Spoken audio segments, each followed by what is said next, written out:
ziar maa ngi lay ziar les sentinelles de la République Modou Diop maa ngi lay ziar maa ngi lay ziar ku dugg partagé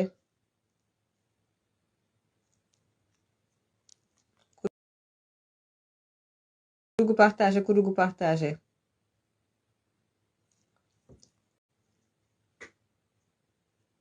sama gars yi les sentinelles maa ngi leen di ziar Al Diallo maa ngi lay ziar Zal Sagna maa ngi leen di ziar bu baax a baax a baax a baax ginnaaw grippe bi nag tàmbaliwaat naa tey donc suñu ñëwaat nañ ci live yi maa ngi leen di ziar bu baax a baax les sentinelles du Sénégal. namoon nañu la Fatou Net Mbay maa leen raw Marie Gueye si maa ngi leen di ziar Saloum Sall maa ngi lay ziar fukk ay nanana mama Nafisatou Diallo Aminata Bellamy Safietou Diagne maa ngi leen di ziar bu baax a baax ku dugg partagé voilà donc live bi gis nañ ko ku dugg partagé Safietou Diagne voilà Abdallah Ka Diatis le maire maa ngi lay ziar gëj naa la dégg c'est vrai que gëj naa nag ci réseau yi j'étais souffrante le temps que gars yi di dugg rapidement rek inchallah bu ma def sama donc on est le 28 ku dugg partagé live du 28 décembre j'espère que vous avez passé donc joyeux Noël donc voilà pour suñu mbokk chrétien yi amal jàmm laa yoon merci beaucoup Sahi Balrima maa ngi lay ziar live show to show dinañ ko inchallah wax baaxul nañ bàyyi noonu rek wax baaxul Matar donc attends il s'appelle comment voilà Fafeuse également Mamadou Diaw maa ngi koy ziar Lika Paté Sarr Cécile Sarr Ibrahima Diop Abdoul Cheikh Bamba Kara Dieye ñu ngi koy ziar voilà Safietou Diagne je l'ai déjà dit am na ko commentaire bu neex waaye maa ngi leen di ziar bu baax a baax Adama Dione mi ngi seetaan Adama Dione plutôt mi ngi seetaan voilà en tout cas maa ngi leen di ziar bu baax a baax voilà tey invité bu neex tey laa am invité voilà donc Cheikh Tidiane Fall maa ngi lay ziar j'ai eu gars yi message yi nekk ci messenger bi dinaa ko tontu incha allah dama xawoon tawat dama grippoon voilà dama grippoon loolu moom moo tax dama grippoon gars yi donc gis nañ ne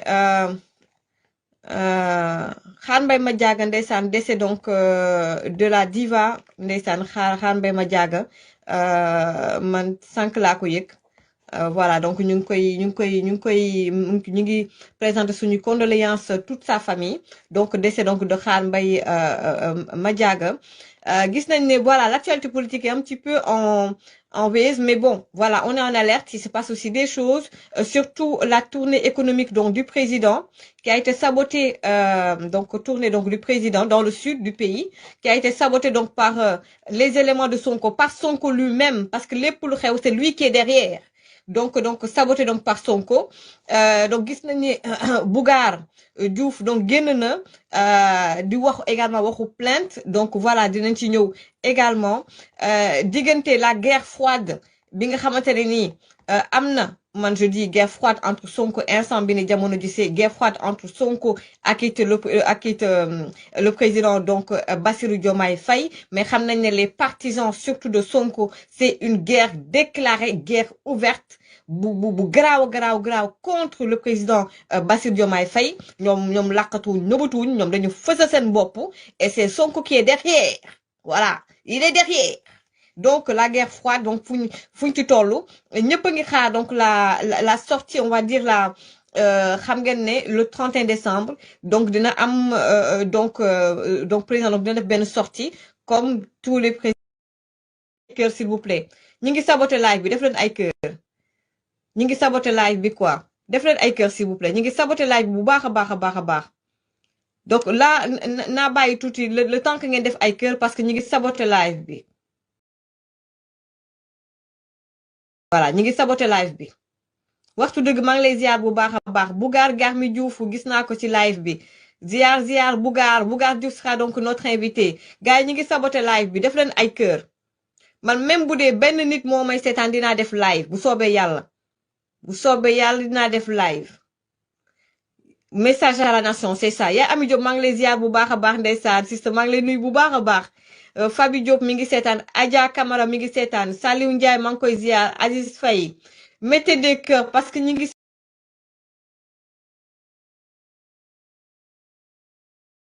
ñaan laaj bu baax a baax a baax Mireille Diompi Baba Gale lii waaw maa ngi koy nuyu bu baax a baax Fatoumata Niang yokk maa ngi koy nuyu bu baax a baax même bu dee benn nit moo may seetaan je serai là inchallah rabbi gars yi le message de Maty est déjà passé te ñi nga xamante ne ñoom ñooy saboté donc samay live c'est même plus les gars de Pastef mais wax jotagul may wax parce que dañ nekk ci combat comprendre nga mais lépp li ngeen di def ci Maty ngir xëccoo diaspora bi et tout yëg naa ko gis naa ko donc fu mu nekk ni wax jotagul ñun dañoo yàgg ci média yi encore une fois dañu yàgg ci média yi yàgg également ci réseaux sociaux yi dama leen di cax mais nit bu dëgëree bopp moom dëgër na bopp mais dama leen di cax parce que yéen ngeen nekk nii ci live bi di seetaan ñenn ñi dañuy bàyyi ba ma pare di seetaan replay bi mani ma bamtuwaat ko ba ma nekkee Walfadjri lu ne laa fa dund Walfadjri lu ne laa fa dund ci zaahir ak ci baatin yàlla samp ma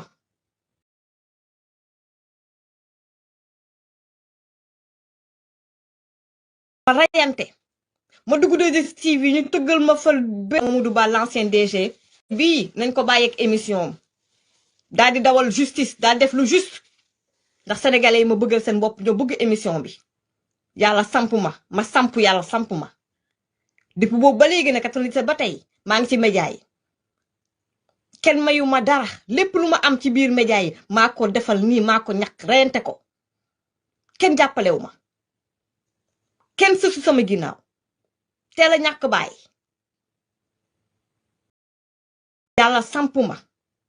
ñu di ma xeex ba fexe ba génne ma Sénégal nawtal ma ñëw bitim réew tombali samay live ñu may reetaan live Facebook yi ma samp nag dama am flair macha allah yàlla def ni ma yàgg xam ne Facebook bi ak réseaux sociaux yi surtout ba live yi tàmbale ma xam ne lii ce sera mais lii pouvoir bu mag la dama ko sentir gis ko may voyager fu ne gars yi nu Sénégalais di bëggee samay live ak ni ñu gàttandoo Maty ci àdduna bi yépp ma xam ne lii c'était comme les débuts de 2STV ndax dañ dem ba ci biir Sénégal bari ay télé nekkatul mit ñu nekk ci réseaux sociaux yi di ci xeex depuis 2016 ba tey ñu ngi ci réseaux sociaux yi dama miin média classique miin mokkal xam réseaux sociaux waaw kay yàlla nag suturaal ma sénégalais lépp lu ma mës a def ci biir milieu bi sénégalais ñoom ñoo may téye bëggal ma seen bopp yëkkati ma la majorité silencieuse seen kanam laa màggee depuis nag Maty ba mu nekkee ci Kidi Boy nekk école communication nekk animation ba dugg ci rédaction bi ba nekk reporter ba nekk présentatrice également télévision mosu leen maa bàyyi yéen sénégalais yi milieu bi nag ñu yàgg maa xeex ma dund ci lu ne du ma onk waaye sénégalais ñooy sama force fu ma nekkee biir 2STV ay nit def ma lu ma metti su ma génnee ci biti rek sénégalais yi di nga gis ay témoignages yu extraordinaire mu mel ni c'est un signe de Dieu yàlla moo na la téyal te bul bàyyi jàppal te bul bàyyi même chose nag ak réseaux sociaux yi ak ñoo fi yàgg macha allah ci réseaux sociaux yi xeexu Sweet Beauté bi Ousmane Sonko 2021 ñun ñoo fi nekkoon man ak François Hélène Gaye ca Amérique ñaari jigéen ñoo fi samp jàkkaarloo ak Ousmane Sonko réseaux sociaux yi laay wax de jàkkaarloo ak moom ñu ñuy menacé ci zaay ak ci baatin dugg ci suñu vie privée dugg ci suñu famille ñu taxaw jàkkaarloo ak ñoom biir Paris ñu ne dinañu jóg yàq ñu ñun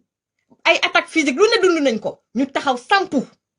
mësuñoo dellu ginnaaw daal di ànd ak constance nag ci li ñuy def man sama xeex Ousmane Sonko depuis 2021 dellu ma ci ginnaaw benn yoon ànd ceeg constance fulla ak fayda du ay xas du ay saaga ñoo ma delloo ginnaaw jamais au contraire dañu gën a dëgëral sama xeex moytu leen ma te ngeen génn ci man tey ji képp ku ñëw danga ñëw fekk suñu ndax jamono jooju métti woon na ministre yeeg ña nekkoon ak président Macky Sall kenn nanguwul génn défendre président Macky Sall ñëpp ragal ñu ñoo may fit ñu bari ci réseaux sociaux yi xalal yoon bi ñu bari ci réseaux sociaux yi Sénégal nag mooy dëkk boo nga xamante ne nii kenn du wax nit jaaraama waaye nit ki yaay xamal sa bopp xam sa valeur nit ki yaay xamal sa bopp yaa xam sa valeur depuis ma nekk ci média yi nag te loolu sama baay moo ko dugal ci man dama xam man maay kan xam sama valeur ànd ak humilité nag waxul ça pas ça humilité cela ne signifie pas ñàkk fayda wala ñàkk xam sa bopp humilité ça veut pas dire nga ñàkk xam sa bopp ak maa xam sama bopp ak sama valeur boobu ba léegi ñi ngi samp jamono ji ci réseaux sociaux yi li ñuy dund ñu bari ñi jamono ñi bëgg a wàccee Maty du waa Pastef au contraire ñeneen ñi ngi bëgg a juboo déggoo leen ma de ñeneen ñi ngi bëgg a juboo waaye c'est trop tard ndax ñun xeexuñu sax pour ñun suñu bopp instant bi dañuy xeex pour la république ñi ngi saboter live yi saa yu ma duggee live ñi ngi saboter xool nu ñuy yàqalee Maty man samay information du ci ay benn nit laa koy amee samay source samay information du ay ñaari nit laa koy amee dama yàgg ci média kon fu ne laay tànkee am na ñoo xam ne ñi ngi ak Maty depuis 2000 waxu 1997 depuis 2000 ba mu duggee ci rédaction bi ba tey ñi ngi ak Maty man réseaux sociaux taxul ñu xam ma continuer leen nag di xeex ak man ya ngeen di yàq combat bi da ngeen di nar a yàq combat bi te mënu leen maa yàq est-ce que ya ngeen may dégg ñi may xeex te ñu bokk combat bi ya ngeen di bëgg a yàq combat bi pour des intérêts personnels te man mënu leen ma yàq ndax man xeexaluma benn parti politique man lan laa gëm mooy tous contre Sonko loolu laa gëm que muy président Macky Sall bu fekkee ne moom moo war a ñëw 2029 aha kañ dinañ ko jàppale que bu dee nag tey ji waa coalition Diomaye sax tey ji xeex ak Sonko dañuy taxaw jàkkaarloo ak Sonko ànd ak ñoom ci xeexu Sonko man Sonko rek a ma ñor mooy sama objectif ñëw leen di xeex may noppi di avancer focus ci Sonko rek du ngeen ma mënal nothing tous dara te di ngeen ñaaw ci xare bi waaw kay duma ci yàgg na ndax wax jotul wax jotee lépp lay teg ci suuf bilan bi lay teg bilan combat bi la ñuy teg ñun utuñu ministre wala ancien ministre buy nekk suñu ginnaaw duñu ngemb déedéet utuñu ko utuñu ci koppar 2022 ba ma demee Sénégal juste une anecdote ma dugg dem seeti pour sama am ku ma seeti am kilifa bu ma woolu ma dugg bureau ba may ñibbi mu ne ma jox la parce que sa paasu xaw ma billet d'avion et tout xaw ma lan ma ne ko non xam nga merci bu ma génnee ki ma àndal di sama mbokk daf ma ne Maty mu ne ma Maty fii Sénégal la kii de même boo ko jëlul pour yow ndax yaa ngi liggéey fa nga nekk jël ko au moins da nga am société au moins nga mën a di fay say salaire kii ñaanuloo ko moo la may kon ku la may da nga war a jël waaye man duma ñaan saa yu ma jógee ne nit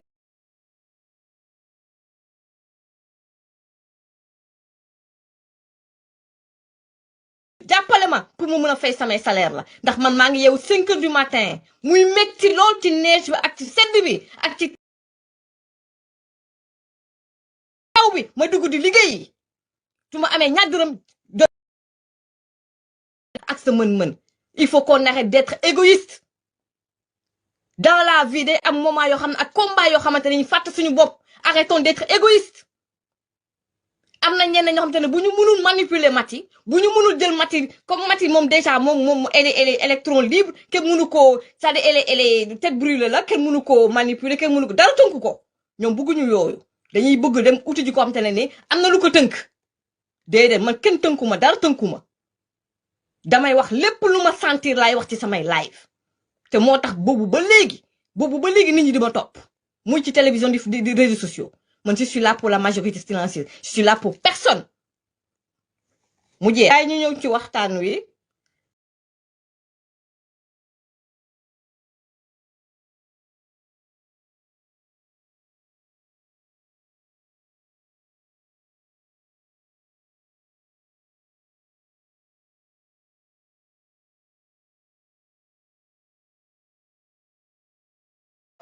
donc gars yi ñu ñëw tuuti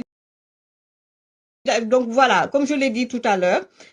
vraiment ñu présenter suñu condoléances la famille de la diva suñu yaay bi génn àdduna donc Xaar Mbay Madiaga elle a bercé notre enfance franchement bu ñu ne Xaar Mbay Madiaga dañuy xalaat Tere Variété vraiment ak ñoom Maguette Wade machallah c'était le bon vieux temps gis naa ne Fatou Guewel sax dafa arrêté ses programmes fi mu waroon tëgg ak yépp voilà pour dëj bi man quand j'ai vu la nouvelle vraiment dafa mel ni en fait ñi nga xam te dañu accompagner ci suñu enfance yëpp ñu ci bëri ndeysaan ñi ngi génn àdduna si nga xam ne àdduna du dara donc ñu ngi présenter suñu condoléance la culture toute on va dire ñëpp ñi nga xam ne ñu ngi évoluer ci milieu showbiz ñëpp ñi nga xamante ne ni ñi ngi liggéey pour la culture sénégalaise la culture africaine ñu ngi leen di présenter suñuy condoléances également sa famille également ñu ngi leen di présenter toutes nos condoléances bu loolu weesoo gis nañ sànq ce matin gis naa ne am na ay tirs yoo xamante ne dégg nañ ko fële ci Guinée est-ce que c'est une tentative de coup d'État ou pas en tout cas bon il y a eu plusieurs versions maa ngi doon seetaan ay activistes yoo xamante ne ay Guinée la ñu bàyyeekoo ñi ngi naan ay soldats yu ñu promettoon xaalis joxuñu leen ñu bëgg a perturber et cetera il y a eu plusieurs versions mais en tout cas quoi qu'il en soit parce que j'ai pas fait de recoupement j'ai appelé personne j'ai juste vu des extraits de vidéos sur TikTok. En tout cas quoi qu'il en soit leen rek la ñuy ñaan mooy tey jii la ñuy def ñoom seen élection présidentielle donc en Guinée yal nañ ko dugg lañ ci dugg ak bismillahi rahmaani rahim génn ci ak alhamdulillahi rabbi alamin ndaxte Afrique soxlawuñu vraiment ay coup d'état yu bari Afrique jàmm lañ soxla Afrique lu weesoo wax naa voilà donc tentative de reconnexion donc affaire bi dafay arrêté di maa ngi jégalu mais bon c'est pas du ci man continue leen def ay cœur parce que ñu ngi saboter live bi donc gars yi tey sama invité donc du kenn ku dul Bougar Diouf de la coalition Diomaye président waxoon naa ko dama koy waxaat nit du soxor nit boo gisee lu baax da nga naan lu baax la nit bu defee lu baax da nga koy kañ gis nañ ne Bougar Diouf bokk na ci ñi nga xam ne ñoo njëkk man en tout cas moom laa gis ku njëkk a yëkkati combat coalition Diomaye président moo njëkk a ñëw di wax ci mbirum maire Fantomas liggéey ba muy liggéey ca biir coalition Diomaye président kon nag tey ji bu ñu demee ba ci biir président gis na kat coalition Diomaye président bi jot nañu ñu changer ay loxo am keneen ku ñu ko dënk ngir mi moom loxo liggéey bi mën a avancer kon defe naa ne Bougar Diouf am nga ci bu baax a baax part de responsabilité bu bari tey war nañ la également delloo njukkal garabu mu ngi naan ay maison joojo yuuxoo bi avant loolu jàmm dellu si na fekk na woo jàmm dellu siwul waaye nag comme il faut amuser la galerie kon tey bu président tey nekkee tournée dem dans le sud du pays ñu di ko yuuxoo day fës nan lañu def maanaam ñu ne dañ koy peeral yee yaay kenn génnul maanaam kenn génnul teeru ko te loolu lépp lu waa Sonko yi def Sonko moo leen ko sant est-ce que yi ngeen may dégg waaw kay day woote jàmm ci kaw di woone seen attitude ci kaw moom Ousmane Sonko te ci suuf mu ngi koy rukk bam nooy kooku Ousmane Sonko maa leen njëkk a wax ni leen aka foo ñi ànd ak moom foo ay faux type lañu bëgguñ kenn seen bopp lañ bëgg te nag wax dëgg neex yàlla man waa Ziguinchor dañ ma jaaxal man yéen waa Ziguinchor lu leen dal man lii est-ce que léegi teyef la ñi ànd ak Sonko yéen Sonko xanaa da leen liggéey yéen lii lan la Ousmane Sonko ba mu nekkee maire Ziguinchor ana bilan Ousmane Sonko ana lu mu def biir Ziguinchor Ousmane Sonko de ba ñu nee élire nañ ko maire ñaari oto mbalit la fa teg benn oto mbalit ba paan Ousmane Sonko lan la def biir Ziguinchor lu dul bu toogee foofu biir Ziguinchor bu fa nekkee Ziguinchor fa lay nekk lëlu dugg biir bureau tëju ak assistantam bu xees boobu ak taati rëy ya waxoon naa leen ko fi assistantam boobu xale bu jigéen boobu ak borom taat yu rëy yooyu xees pecc mu dugg ak moom biir bureau ba fa la ñuy tëju ba 22h waaw kay ay yow bi usu bébé loo def biir Ziguinchor tous naada dara ngeen nekk au pouvoir mu jël maanaam maire ba am ku ko dënk lu ngeen def biir Ziguinchor ak inondation yi dara ay waa yéen waa Ziguinchor lu leen dal pourtant ñu am ful ngeen lu leen dal xanaa dañu naa jàpp ci xonjom kon nag président dem nga biir sud xool nga amuñu dara defu fa dara usu bébé defu fa dara tous la fa deful gars yi dem gisa nga sa bopp président loolu daal moom laa bëggoon balaa ma jël sama invité Bougar Diouf aussi ma xamal leen ni dégg naa sax démb Bouba Ndour noonu vendredi wax na ko man seetaanu ma temps yi dama feebar dama grippoon ak di sëkkat gu métti mais maa ngi sant yàlla bu baax. di nuyu nag plateau jàkkaarloo ak waa kii Ndumbela nag ñëpp wax dëgg nekk yàlla seen TV TFM ñoom Abdoulaye Der ñoom ñëpp maa ngi leen di ziar bu baax ndax émission yu am solo la ñuy def waaye nag wax ji xam nga mooy lan te message bii nag président moom moo ko moom. président fu mu nekk ni fii dara umpeetul président xam nañ ne bu baax y a une guerre froide entre yow ak waa Pastef pro Sonko yi. fii kenn nëbbutu fi leen président dëkk bi le Sénégal est bloqué président tey jii bu ma gisee waa Kër Sonko yi di live ci TikTok bi au lieu ñu wax ci problème université au lieu ñu wax ci problème marchand ambulant yi au lieu ñu wax ci problème bâtiment bi au lieu ñu wax ci problème dëkk bi fu mu nekk ne économiquement de manière générale tout est bloqué dafa metti nit yi nga xamante ñu ngi leen di licencier Sénégal au lieu ñu wax ci loolu ñu xam ne Sénégal moo leen yitteel déedéet. ña nga ca diggante 2029 on est combien dugaguñ sa 2026 dans quelques jours la ñuy dugg 2026 ña nga ci mbirum élection présidentielle 2029 Diomaye Sonko kan moo ñu représenté 2029 ña nga ca xeexoo ñun Sonko lañu ay ñun Diomaye ca la ñuy nekk Ousmane Sonko bu yendoo suba ba ngoon jot ci lan lay dox mooy pour ñu élire ko 2029 ci loolu lay dox. président premier ministre bu génnee garantiat bi passé waxum politique la ñuy wax du wax waxum économique waxul ci ñun ñii sénégalais yi ak suñu problème te Sénégal métti na ci nga xam ne ñii dara yittewu leen Ousmane Sonko Ousou Bébé dara yitteelu ko lu dul mbirum politique Sénégal yitteelu ko loolu leer na kon nag président balaa may jël sama invité nii léegi on a commencé à 10 et suñu invité léegi ba 18h 18h05. Président, tout est bloqué au Sénégal. On sait que ça ne va plus entre yow ak le Premier ministre. Ñu ngi xaar sa déclaration 31 décembre. Voté nañ budget bi ba pare. Ndax dangay dàq xale bu góor bi ou pas. Ousou Bébé Kounkandé alias Kounkandé aka Ousmane Sonko ndax daf ñuy abal ou pas. Président, tu es le président de tous les Sénégalais. ndax da ngeen di continuer nii di jouer au chat et à la souris ngeen jël ñu en otage ñun le Sénégal ñun le Sénégalais lambda dëkk bi bloqué ngeen jël ñu en otage ak seeni problème yii entre vous ndax da ngeen di dóor dàq nii ak ñun ba 2029 am déet loolu da la ñuy laaj fu mu nekk nii nag gisuma fi benn prétexte boo xamante ne war nga ko mun a am instant bi les choses sérieuses commencent 2026 incha allah la ñuy dugg.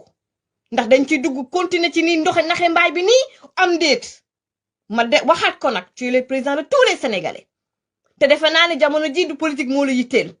lu la yitteel mooy développement wu Sénégal mooy au moins ñu am tuuti avancé génn ci jafe-jafe yi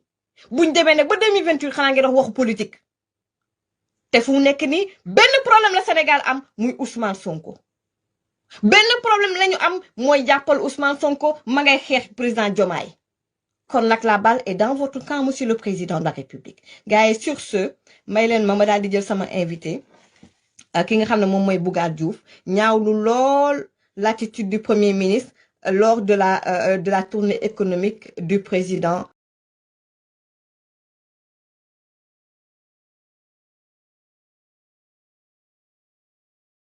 Bassirou Diomaye Faye kon nag gars yi ñu daal di jël sama invité léegi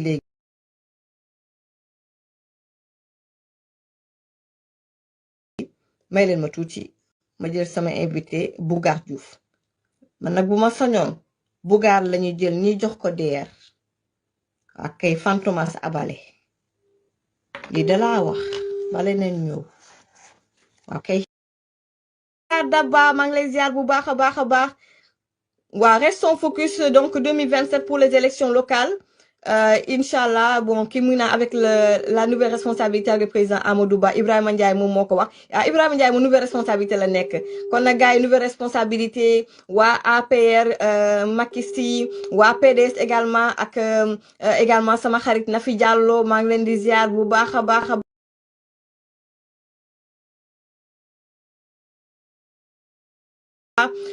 Ndeye Mounas Mbaye nee na waa le président doit prendre ses responsabilités effectivement Bougar mu ngi may oowaat pourtant maa ngi koy woo mu ngi may oo également alors Bougar mi ngi woote pourtant maa ngi koy woo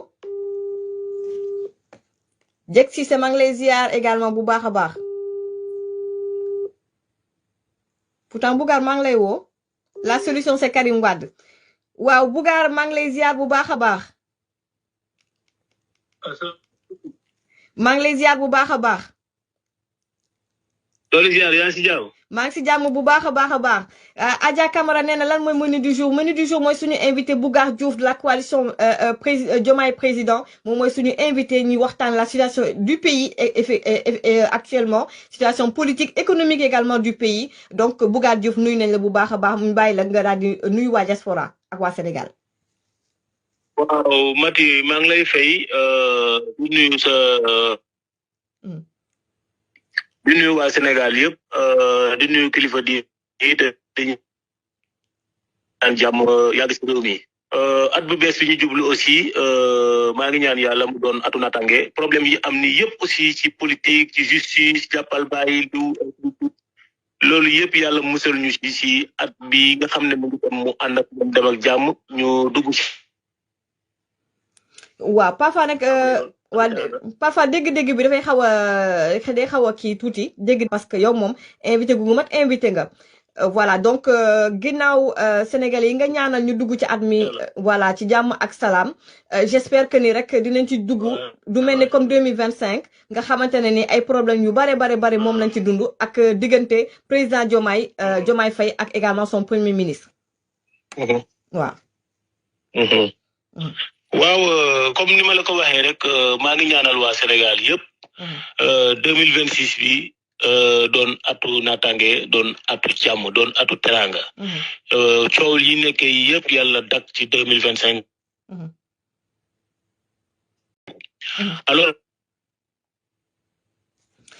Bougar on t'entend pas Bougar on t'entend pas est-ce que mën nga bouger juste un petit peu on t'entend pas est-ce que mën nga bouger juste un petit peu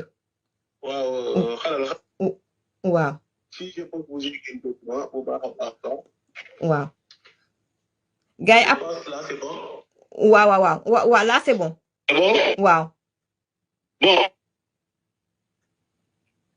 ñu ngi ñaanal Sénégal waaw atu 2026 bi doon at bi gën ci at yi doon atu jàmm doon atu teraanga waaw alors situation réew mi comme ni nga ko waxee rek dañ nekkoon ci réew moo xam ne dañ ko jëlee ci loxo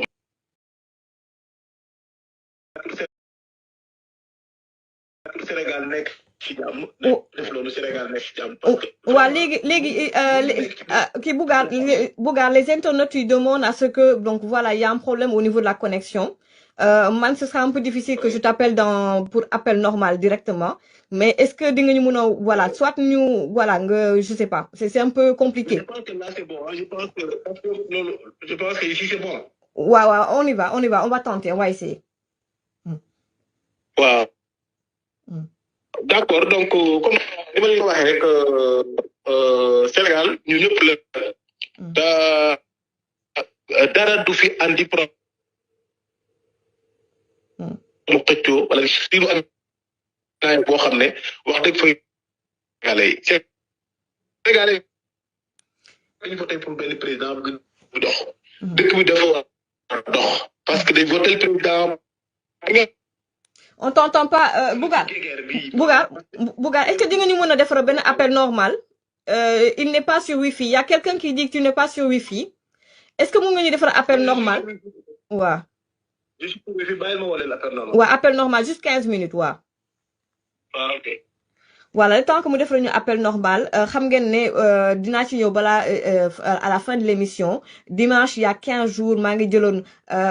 Excellency Amir Abo émission bi tout le monde en a parlé dafa mujj ba mbir mi dépassé ñu sax on a eu énormément de retours fu ne lañ ma woowee sénégalais lambda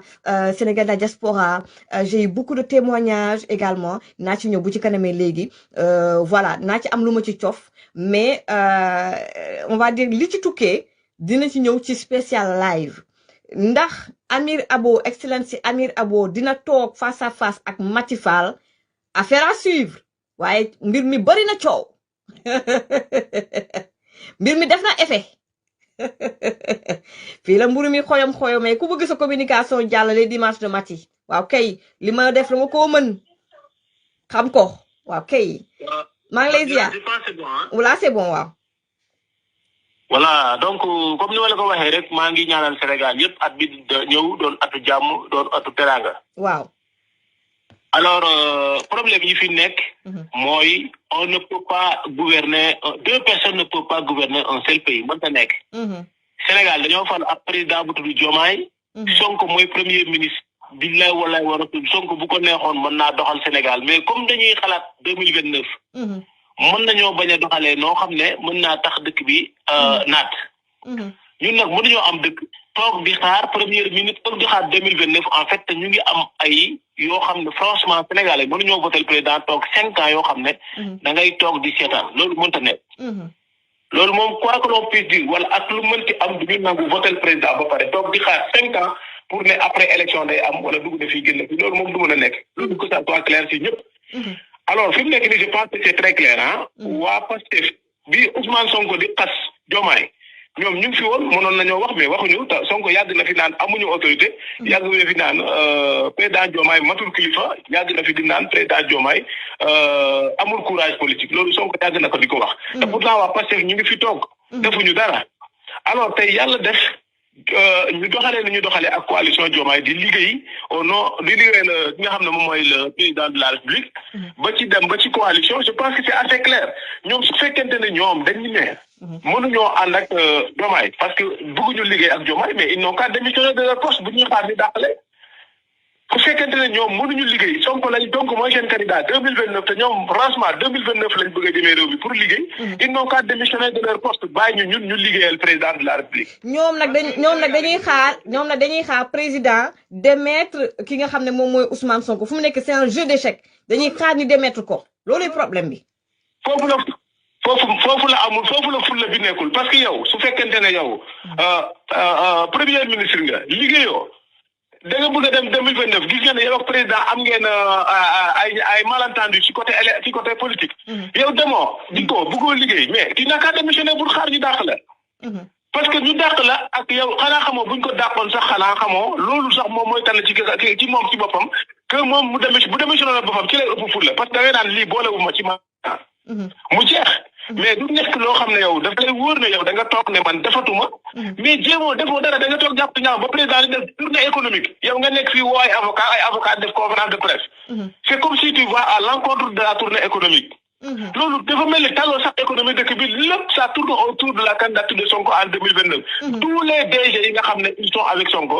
ils sont pour la candidature de Sonko en 2029 ci loolu rek la ñuy liggéey maintenant candidature Sonko boobu noonu ñun taluñu ay candidature Sonko ñun dañoo tal dëkk bi location bi dafa cher location bi dafa cher dañu liggéeyal suñu problème location bi dund bi dafa cher Sénégal ba léegi le Sénégal est un pays extrêmement cher Dakar dafa cher nañu liggéeyante loolu transport baa ngi nii éducation baa ngi nii étudiants yaa ngi fi doon réclamer bourse yàggul dara nañu régler ces problèmes là Casamance bi président dem la dernière fois boo xoolee fi président visité daf lay wóor ne école yi rek y a des problèmes dans les écoles bi président traversé waxatuma nag ñoom autant de DG ñu dëkk dans la zone ñoom ñëpp ñu toog Dakar jàpp seen njàmbur pourquoi parce que dañuy jàpp ne Ousmane Sonko dafa war a nekk seen candidat te loolu leeragul te président mu ngi defar benn permanence defar coalition am léegi ñoom ñu ngi sur des tiraillements yoo xam ne ça n'a pas de sens di ko jëmalee 2029 te loolu ñun suñu bopp taluñu loolu en tant que coalition Diomaye ñun dañu bëgg dëkk bi dox ci 3 ans yi nga xam ne ñun au moins xam nañ ne tey biir Pastef am nañu problème bi ñun ñu xool lan moo mën a doxal Sénégal pour Sénégal jëm kanam. waaw y a un follower nag qui s'appelle Mohamedou Sibi wax na lu am solo nee na ils sont en train de tout faire pour l'échec du président Diomaye am keneen aussi ku ko tontu Nafissatou Diallo maman Nafissatou Diallo nee na maintenant c'est au président Diomaye de prendre ses responsabilités lan ngay wax ci loolu. Voilà, c'est la sanction. Hein. Le fait de dire c'est au président de prendre ses responsabilités, je pense que c'est une sanction. Ñëpp loolu la ñuy wax. ñëpp ko waxal loolu la lay wax. Alors waa Pastef yi ñoom depuis le début man waxoon naa leen ne Ousmane Sonko nu muy doxalee. dafa mel ni bëggul dëkk bi daal ñu réussir comme ça ñu ne Diomaye moo def résultat bii. donc dañuy liggéey de telle sorte que dañuy bëgg affaire bi échoué. comme ça ñu ne Diomaye moo nekk président il a échoué léegi moom mu rëcc ci boppam. tey yàlla def gis nga ko. donc ñoom instant bi dañuy saboter quoi que l'on puisse dire c'est du sabotage qu'ils sont en train de faire. da ngay gis directeur général bu génn day dal ci kaw ci président bi wax lu ko neex dañoo war a dàq dañuy war a dàq président. te yore décret boo xam ne président moo ko voté ne puis n'a qu'à démissionner bu fekkente ne ñoom dañuy yàqal suñu joomaay de. Diomaye il est le président ñoom mënatuñ ko yàqal mais ñu ngi yàqal sénégalais waa Pastef doivent être war nañoo xam que ne ñoom sénégalais la ñuy yàqal même Sonko bu naree nekk candidat y' a pas de problème nañu liggéey. pour toll nii leer na Sonko dañuy nekk candidat 2029 y' a pas de problème président Diomaye bu bëggee nekk candidat 2029 y' a pas de problème mais fu mu nekk nii c' est le peuple ne peut pas accepter d' être entre les deux membres de Pastef kii nekk président kii nekk premier ministre. le peuple sera la victime c' est pas possible. Exactement. On doit être des Sénégalais des victimes. C'est pas possible. On sera pas l'agneau du sacrifice. De deux choses l'une, tant qu'on n'a qu'à démissionner, voilà, président ji boppam dàq Sonko ñu liggéey dëkk bi nit ñi ne ci jàmm. te mënuñoo toog pendant 5 ans ñu nar a toog ne parce que dañoo am problème ñoom ñaar toog waa Pastef ñoo ñu andi lii yëpp. léegi ñun ñu toog aussi nekk les grandes victimes ba 2029 ñu ne dañuy voter pour beneen président mais loolu c'est pas ça. waa léegi ak waaw. Pastef ñoo nekk majorité au niveau de l'Assemblée nationale. La loi contre l'homosexualité Pastef mën nañ ko voter. ñu promulgué ko. La loi deux lois sur le loyer bu ñu defoon mu cher les 2 lois là sur le loyer. Ils n'ont qu'à enlever ça. Parce qu'ils ont mis 2 lois sur le loyer te location bi dafa gën a cher. Ils n'ont qu'à enlever ça. Ils n'ont qu'à enlever ça si loolu xoolal loolu foofu lañ Sénégalais yi gën a tourné. te dañoo bëgg ku leen dimbale vraiment. je pense que ñoom nañ ñu dimbale ci loolu mais pas ay toog fii di xëccoo ay 2029 ay kii mooy dem kii demul wala dañuy saboter ba 2029 comme ça ñu ne Diomaye moom moo defu résultat non.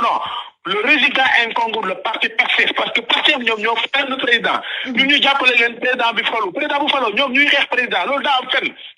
amul benn dëkk bu ñu jàppale seen président ba mu président bi toog salaamaaleykum maaleykum salaam ñi nga xam ne ñoom la bokkal formation politique ñu jóg ci dal ci ko mbaka di ko du yuuxu ba def pétition ne dañ ko war a dàq ci parti bi amul fenn loolu. loolu ça ne tient pas. alors ñun la coalition Diomaye on va pas venir en tant que coalition. waa Pastef bu ñu waxee lii ñun ñu wax li di tontontu waa Pastef non ñun du ñu nawle waa Pastef man wax naa ko la dernière fois man du ma nawle kenn Pastef benn nit laa fa nekkal nawle muy Ousmane Sonko parce que je suis chef de parti bokk ci coalition Diomaye alors li ñuy def ñun mooy liggéey pour Sénégal jëm kanam ñun 2029 suba sax man suba yàlla suba man sama yoon na ko ci yàlla mu ñu bind teg ñu fii moo xam lay am suba ndax man dinaa ko fekkee maa ngi koy ñaan yàlla wala du ma ko fekkee moo tax man damay liggéey au jour le jour tey nan la war a def ba dëkk bi dox wala lan laa mën a def ba dëkk bi dox mais du ma nekk fii toppante ak waa Pastef xalaatuma ko. waaw léegi yow. le manque de respect qu'ils ont fait aussi. waaw le manque de respect qu'ils ont fait récemment sur le conseil des ministres. conseil des ministres c'est un conseil des ministres de l'État du Sénégal. waruñu jël conseil des ministres di jël ay propos yoo xam ne Ousmane Sonko moo ko wax ñu daal di koy def photo Ousmane Sonko def le conseil des ministres comme si c'est que Ousmane Sonko moom moo nekk le président de la République waaye Ousmane Sonko moom Sénégal. Ousmane Sonko moomul Sénégal moomu fi dara Sénégal la comme ñëpp. Ils doivent respecter les États yow boo bëggee doon président na nga xam sax lan mooy notion d'État mais xamoo notion État di toog di Assemblée nationale ne liggéeyalu ma président Sénégal laay liggéeyal tu ne connais pas la notion d'État. Conseil des ministres nga jël le texte du conseil des ministres def sa photo tu ne connais pas la notion d'État président amul courage politique wala président dañoo manqué autorité loolu tu ne connais pas la notion d'État nit balaa ngaa nekk président na ngay nekk président parce que xam nga notion d'État xam nga lan mooy constitution xam nga lan mooy président xam nga la séparation des pouvoirs xam nga lan mooy autorité yi nga xam ne ñu ngi incarné li nga xam ne moom mooy yoon. Sénégal a ngi dee ñit ñaa ngi sonn ba bëgg a dee. président def tournée économique yow nga woo say avocat ne léegi damaa bëgg a defaraat sama procès bi contre Mame Mbaye Niang le procès là ça ne nous intéresse pas. man de xoolal même foofu procès boobu même man mii sax man sama bopp j'ai même pas suivi cette affaire là parce que de toi à moi bu dee comme on parle de communication vrai ak réel politique amatul benn c'est-à-dire que loolu amul enjeu parce que tout le monde sait que ni bu dee l'affaire de diffamation du bokk. moom du bokk Sonko du bokk 2029 bu dee l'affaire de diffamation man cette affaire là ne m'intéresse même pas j'en parle même pas parce que ça n'a aucun sens ou bien affaire de politicien lay doon ay waxtaan ay argument entre politiciens mais man ça m'intéresse pas parce que voilà c'est pas une information maintenant le vrai problème le danger du Sénégal c'est vous yéen waa coalition Diomaye c'est le vrai problème actuellement au Sénégal lu war a yëngal Sénégal te ñu war ko waxtaanee mooy diggante président Diomaye ak Ousmane Sonko yéen ñi war ngeen jóg nag yëngatu élection municipale yi est-ce que nan la war a demee non instant bi dama la bëgg a wax que ne d'abord li nga xam ne moo nekk gaaf bu gën a gërëy mooy Ousmane Diagne nekk le ministre de la justice garde des Sceaux ngay coow ci kawam di coow ba teg fa benn économiste Yacine Fall ñu salaamaaleykum maaleykum salaam ñu ne Yacine Fall am na dossier bu mu jël am na document bu mu transmettre le procureur général boo xam ne yóbbu nañ ko le premier président de la Cour suprême ci affaire Mame Mbaye Niang Ousmane Sonko mais en quoi ça nous intéresse c'est comme si yow da nga doon xeex Ousmane Diagne pour teg Yacine Fall pour document boobu mën a dem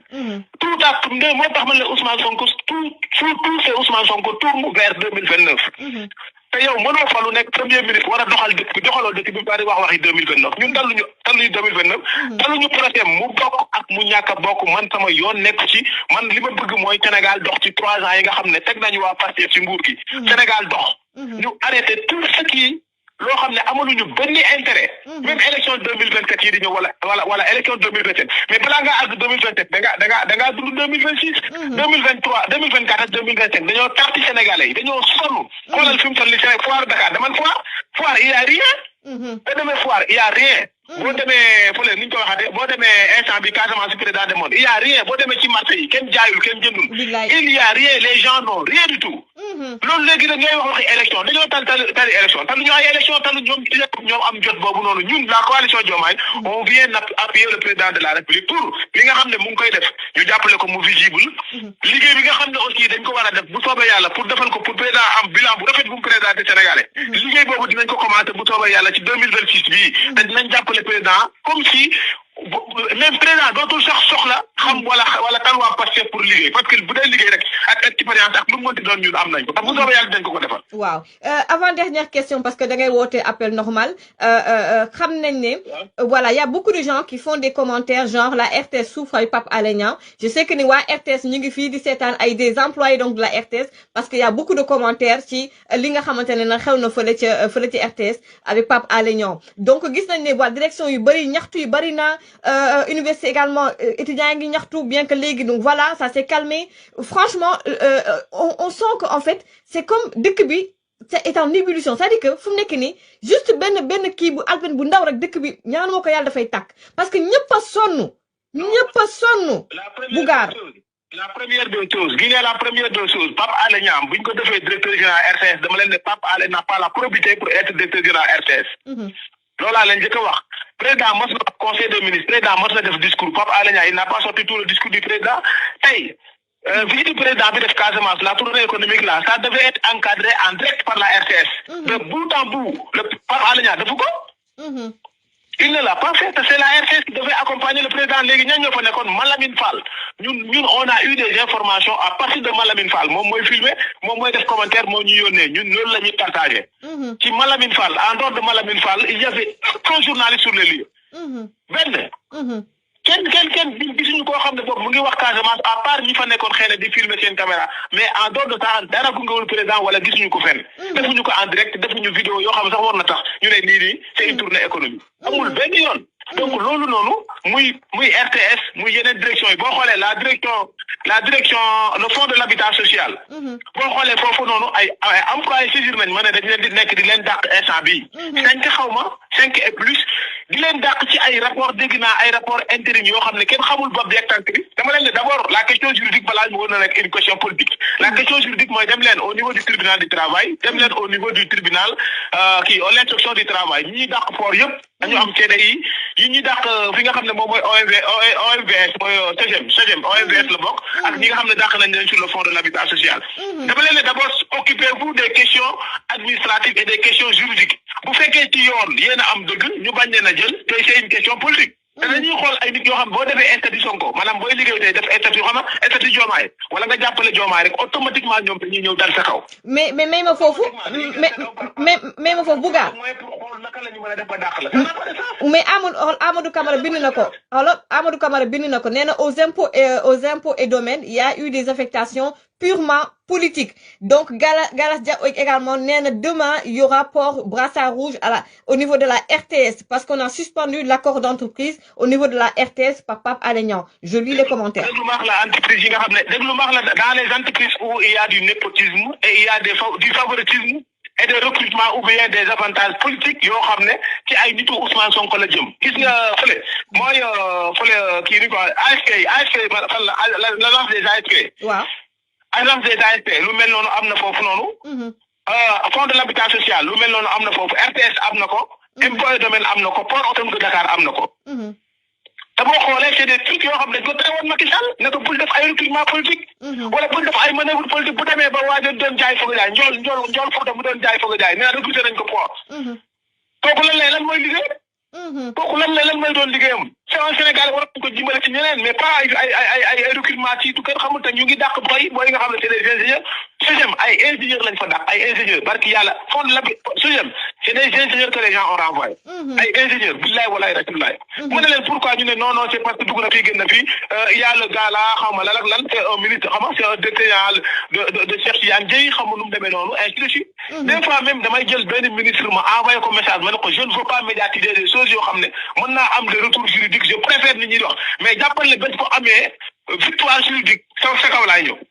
képp ku ñu dàq mu am CDI man wax naa leen sax ñi nga xam ne dàq nañ leen ñëpp ñu am CDI wala ñu def ay contrat 10 ans wala 10 ans et plus ñoom ñu def li nga xam ne moom mooy association des victimes des licenciements de ce régime là man maa leen ko wax.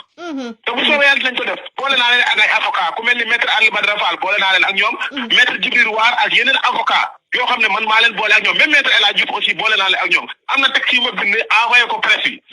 wax leen ne licenciement yi ñuy def ndaw ñi nga xam ne ñooñu fal waruñu leen toroxal te ñu am seen i CDI ñu ne non ñu ne recruté woon baaxul régime bi njëkk bi la mais c'est faux nit ki bu la régime bi recruté na ko recruté sur la base de son diplôme am na diplôme ingénieur nga recruté ko di ko fay yow nga dindi ko foofu noonu ba pare ñoom indi fa koo xam ne souvent il n'est pas capable même de faire le travail qui est demandé loolu tax dëkk bi mel ni mu mel te loolu mën ta continuer ñoom ñuy dàq il faut mu dàq mais munu il faut non mën ta ko ne dëkk bi dëgg ba pare ñuy dàq nit ñi dàq boobu day tag maintenant ñi ma contacté yëpp dama leen ne dem leen au niveau du tribunal du travail dem leen au niveau du tribunal de l'inspection du travail vous allez vous faire ce qui n'a li nga xam ne loolu la leen yoon may bés bu ñu leen joxee dëgg foofu noonu li des mooy affaire politique la retourné leen ngeen ne ma dañ ñoo jox dëgg inspection du travail dañ ñoo jox dëgg inspection qu'il faut le tribunal du travail mais liggéeyuñu ba ngeen xool comment je vais agir ministre seen boobu laay saisir que ça soit Cheikh Tidiane Dièye au niveau du CM nga xam ne OMVS que ça soit Moussa Bala Fofana mi nga xam ne le fonds de l'habitat social c'est son ministère Bala Fofana on se connaît très bien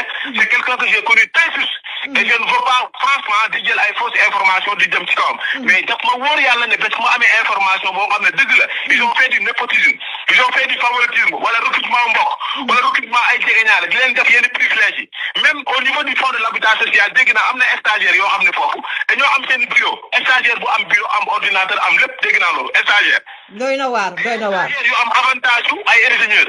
man loolu dama ne nit vérifier ma ko ba nga am ci preuve nga jox ma ko parce que man du ma wax ci loo xam ne aw ma ci preuve non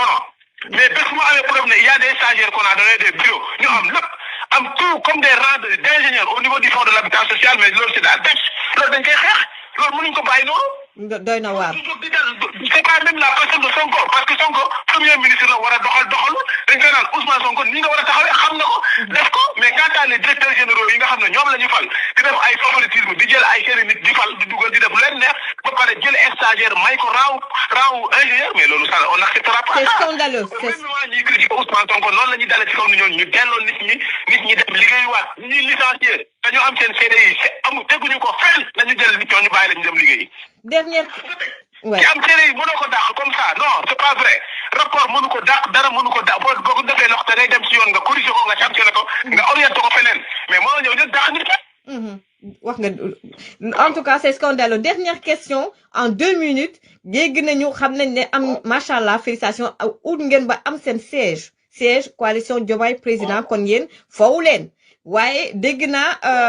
Cheikh Bara Ndiaye donc Bara Ndiaye voilà garabu nee na yéen de seen siège ba mu ngi koy tuddee maison Jojo voilà en 2 minutes rek. maison waaw bon xam nga lan laay njëkk a wax sax am na beneen problème boo xam ne Mati dinaa ko souligner. deux problèmes. Le premier problème mooy le problème de Mohamed Dieng XBET xam nga ko. waaw coow li bari na. Mohamed Dieng XBET xam nga ko. waaw dama koy dégg mais voilà donc waaw maa lay dégg. lu déglu baax la ni mag dama lu sew lañ ko def lu sew. lu sew lañ ko def. léegi Cheikh Bara Ndiaye bu taxawatee fii di xas Diomaye wala di naan permanence Diomaye bi dugg na fii génn na fii man xam nga lan laa bëgg Cheikh Bara Ndiaye wax. bu dematee assemblée wala mu dem télé. mu ne kii Mohamed Dieng XBET nit ku baax la na ko Cheikh Bara wax. loolu man damaa bëgg mu wax ko na wax aussi que le Cheikh Thioro Mbacké ci boppam bu dematee wala buy dem di waxi Diomaye na ne Mohamed Dieng Xbet ku baax la. ah lu tax nga wax loolu leeralal ñu Bougar leeralal ñu foofu. déglu maax la rek Mati man maa ngi ñëw pareeguma dama ne la. Cheikh Bara Ndiaye balaa ma wax ci siège yu Diomaye bii. su dematee fu muy waxee na taxaw foofu ne Mohamed Dieng bi moom Xbet nit ku baax la. man dama ko ñaan loolu. Cheikh Thioro Mbacké bu dematee fa muy waxee na ne aussi Mohamed Dieng bi moom Xbet nit ku baax la. loolu man dama leen ko ñaan. balaa ñoo wax ci siège yu Diomaye beneen bi mooy l'affaire de l'affaire Azer. L'affaire des 91 milliards te ñu jox woon 37 milliards à Oppo Espagne. ak à Oppo Sénégal il y a un certain Sénégalais qui s'appelle Selikan moom à Oppo Sénégal. na nga wax Cheikh Thioro Mbacké.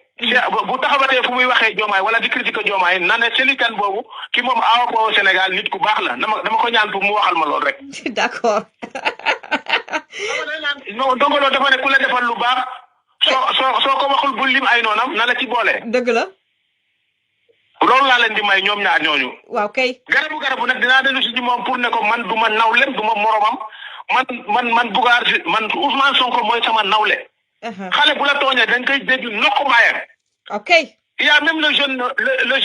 là il y a un jeune chroniqueur là qui s'appelle Caporal xawma. waaw. dafa nekk ci télé di ma feneen rek di wax ci man rek day wax ci man waxuma ko dara baayam. waaw. baayam dafa àndoon ak Aïda Mbodj di ma xas. waaw. baayam dafa àndoon ak Aïda Mbodj di ma xas man ma jàkkaarloog baayam damaa fexe ba baayam ñëw ci groupe nga xam ne mooy groupe coalition Diomaye bu bees muy Maaw Fall. waaw moo tax bi muy wax dama ne ko du ma sa moromu baay laa du ma la laal damay dem fexe sa baay bi nekkoon ak Aïda Mbodj di ma xas ma xëcc ko ba mu ñëwaat dugg ci groupe Mimi bi ci coalition Diomaye bees yi te du ŋaang du ma ñemewu maa xas wala na wax baayam mu xas ma ci biir coalition ba xool ñemewu maa xas. foofu laay kooku noonu loolu laa koy wax moom ci boppam du ma moromam maanaam damay ñuus baayam. kii ko aussi que ça soit l'autre là Cheikh Thioro Mbacké wala ay ba garabu boobu du ma jotee ak ñoom Ousmane Sonko laay dem jotel. damay dem ñuus seen baay. voilà fépp ku ñu taxawati di wax nag képp ku leen gis Cheikh Thioro Mbacké wala Cheikh Bara Ndiaye ku leen gisati ñuy wax leen nañu wax ne Mohamed Dieng Xbet ku baax la nañu wax ne Selikan bi moom à Oppo Sénégal ku baax la. ñu yem foofu noonu dama leen ko ñaan ñu koy wax. ñu bàyyi Diomaye du seen morom Diomaye du seen nawle du seen morom moo leen gën foofu. ok donc que ça soit clair ñun ñu ànd ak Diomaye aussi xam nañ loolu ànduñu ak Diomaye comme ça nii dañuy ànd ak moom ci conviction. macha allah coalition Diomaye jox nañ ko Aïda Mbodj pendant 2 ans Aïda Mbodj pantere sax amu ko pantere nga jox ko Mimi Touré en moins de 2 mois mu tegal la permanence jigéen moo ko def mais sant leen loolu. jërëjëf. sant Mimi Touré dañ ko ne defal ma lii mu defal en moins de 2 mois mu taxawalal président permanence am peintural ko defal ko lépp Aïda Mbodj 2 ans. coalition bi defu ci dus lu dul jël suñu document yi dem jox ko ay dafe ñu dem créer seen coalition ak ci suuf di liggéey ci suuf bàyyi ñu ci biir ñun ñu jàpp ne coalition bi kat mu ngi dox ndekete yoo ñu may dóor di ma écarter nit ñi pour créer coalition ak ñi nga xam ne ñoom ñoo àndoon ak Ousmane Sonko loolu lu bon loolu ñu def rek mën na tax wat yàlla ci luñ jëm rek duñ ci am ndam te bu soobee yàlla ñun on les attend de pied ferme pas pour xuloog ñoom wala pour xeex ak ñoom man taluma leen ñooñu kenn mooy sama nawle mooy Ousmane Sonko ku ma tooñ Pastef du ma jotee ak moom Ousmane Sonko laay dem news Cheikh Thioro Mbacké du ma jotee ak moom du ma nawle mais lan moom Cheikh Bara Ndiaye boobu noonu du ma seen morom. macha allah seen bàyyi laay dem jotel. Le gosse là de Caporal xam nga je ne sais pas c'est un chroniqueur ou je ne sais pas bàyyam news naa ko jëlee ko ci benn groupe génne ko ci groupe boobu dugal ko ci groupe bii dafa doon xas ci groupe boobu noonu mais ñemetuma xas. waaw loolu laay wax ak ñoom. mais suñu taxawati nag ku leen defal lu baax boo ko waxul buy lim ay noonam na ci boole nañu wax ci rek nga xam ne ñu ngi leen di woo naan leen way dañoo am journée le 8 novembre dina war a mobiliser Ousmane Sonko dugg na fii génn na fii buñ ma xamoon nañ ma moytu du ma seen morom. Diomaye du seen morom man mii du ma seen morom. macha allah foofu rek laa yem nag. macha allah merci beaucoup Bougar merci beaucoup macha allah. ah séeréer bi yaramam tàng na nee na ku ko tooñ du la lijjanti ndax du sa nawle day yéeg ba ca kaw gisante ak Ousou Bébé ne ko nii voilà maanaam NIOU 2S kon nag gars yi lii la woon macha allah Bougar toj na live bi Bougar Diouf toj na live bi kon nag gars yi ñun coalition Diomaye président la ñu wax lu naqari Ousou Bébé neex nañu kon nag président déclaration du président de la République le 31 décembre ca RTS gars yi président ñu ngi lay suivre. kon nag gars yi lii la woon Aminata Bellamy dégg naa li nga wax nee nga bu mooy tontu gars yi géegeer ak yu demee noonu man géeruma kenn dama gis ñu sabote laay bi rek sama xel dem ci ma wax ci waaye wax jotagul te aw ma seen jot focus rek ci combat bi 2021 ba tey kon nag gars yi ñu ngi nuyu Irène Gomis bu baax a baax a baax a baax di la remercier machallah pour ta fidélité aw ma sa fay merci beaucoup Irène Gomis kon nag gars yi ginnaaw bi mu remercier ki nga xam ne moom mooy Umu Kalsum ñoo bokkoon classe ca ISIC maa ngi lay nuyu bu baax a baax sis kon nag gars yi nee naa Amir Abo defoon na fi effet ndax partie 2 day am ndéet Amir Abo bàyyi na fi effet sorti Amir Abo def na effet ndax day am partie 2 affaire à suivre gars yi fii la mburu mi di xoyomee waaw kay maa ngi dem lekk sama suppu kànja gu ne muut waaw kay gars yi kon jàmm ak jàmm daal dina préparer suñu match CAN Côte d'Ivoire ak Cameroun bye bye. asalaamaaleykum wa rahmatullahi taala wa barakatuhu maa ngi leen di nuyu di leen ziar di leen jaajëfal kenn ku nekk ma fekk la fi nga nekk nuyu la ziar la jaajëfal la bu baax a baax di am mbégte retrouver leen seen chaîne Baatu Dëgg TV amaana heure bi ñu live taamu woñ ko di live mais on va essayer de faire parce que le Sénégal joue aujourd'hui et incha allahu taala buñ ci nuppee dañoo am direct ak waa li xew Galsen donc pour ne pas interférer ci mbir mi moo tax ma ne naa fas yéene incha allah ginnaaw ba saa yu xibaar jógee mu jëm ci wàllu yoon ak lu ni mel daañ gëstu et suñu kéem kàttan daañu leeral li nga xamante ni moom moo ci nekk ngeen may ma nuyu suñu kilifa diine yëpp di leen ñaanal yàlla subhanahu wa taala yàlla na yàlla may leen fan wu gudd lool te ñu ànd ak wér di leen ziar di leen jaajëfal bu baax a baax di nuyu tous les Sénégalais aussi toutes les Sénégalaises di leen souhaiter une bonne fête de fin d'année mais aussi at bu bees bi nga xam ne mooy 2026 yàlla aar ñëpp yiir ñëpp suturaal ñëpp donc di am mbégte aussi nuyu suñu parti politique bi nga xam ne mooy Alliance Brique di nuyu njiital parti bi muy son excellence le président Macky Sall di ko féddali suñu kóolute di ko féddali aussi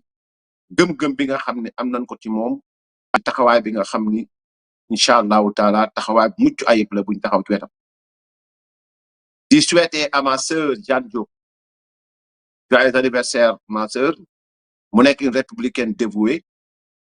une militante engagée mu nekk aussi koo xam ni une femme battante mais aussi républicaine boo xam ni day xeex ci li nga xamante ni moom mooy réew mi ñu jëm ci démocratie ak xeex ay kàcc teg li nga xam ne mooy dëgg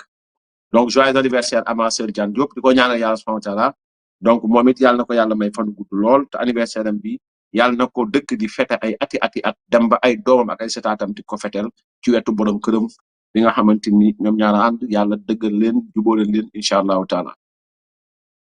comme ni ngeen ko xamee tey Pape Malick Ndour woowoon nañ ko ci kanamu juge d'instruction mu feggoo woon ak ay avocat am jàkkaarloo ak procureur de la république Pape Malick ñu laaj ko ma bëgg wax sénégalais yi ne leen le Ousmane Sonko waxoon ci esplanade stade Léopold Sédar Senghor ne rapport IGF boobu mu doon wax ci la ñuy topp Pape Malick Ndour waxul dëgg tey audition bi firnde na ko ne bi Pape Malick Ndour demee jàkkaarloo juge d'instruction jàkkaarloo ki nga xam ne mooy procureur amul benn rapport buñ teg Pape Malick Ndour ci kanamam mu jëm ci rapport li nga xamante ni mooy corps de contrôle du Sénégal encore moins l'IGF c'est un rapport wala si base rapport d'expertise privé ci lañ entendre tey Pape Malick Ndour déglu ko ñu jël ci ñaari laaj yoo xamante ni laaj nañ ko mu indi tontu yu leer comme midi bi jiitu mooy laaj nañ ko ci lu tax nga fay lu tolloog ñeent fukki millions déggu leen baax ñeent fukki millions ci ay retenue de garantie yoo xam da nga ko fay leeral na ci dinaa ci ñëw ñu ñëw ci beneen laaj ko ne ko lan moo tax nga fay facture pro forma à hauteur de 2,7 milliards de francs CFA ci loo xamante ni lu ñu livré wul la donc ci ay facture pro forma ak nga fay ko ci liggéey boo xamante ni liggéey bu yeggul la buñ defagul loolu laaj nañ ko Pape Malick Ndour tontu na ci indi na ci ay laaj donc laajim ci laajiñ ko laaj ak ngeen ne wax naa leen leer na dañ nee nañ ko lan moo tax nga fay li nga xam ni moom mooy ay retour de garantie dafay am ci contrat yi nga xamante ni retour de garantie ñi may dégg nañ ko xam biñ ko laajee mu ne tontu leen ne leen da ngeen a juum c'est-à-dire man au fait du man maay fay parce que awma ak Locafrique relation yu ñuy fayantee wala di jokkalante ci birum fay Locafrique état bu Sénégal la am man may superviser li nga xamante mooy dag yi donc séquma ak Locafrique loo xamante ni dañ may naan fayal wala pour fayak wala nangam sangam benn ñaar bi mooy teg Pape Malick Ndour teg na seen loxo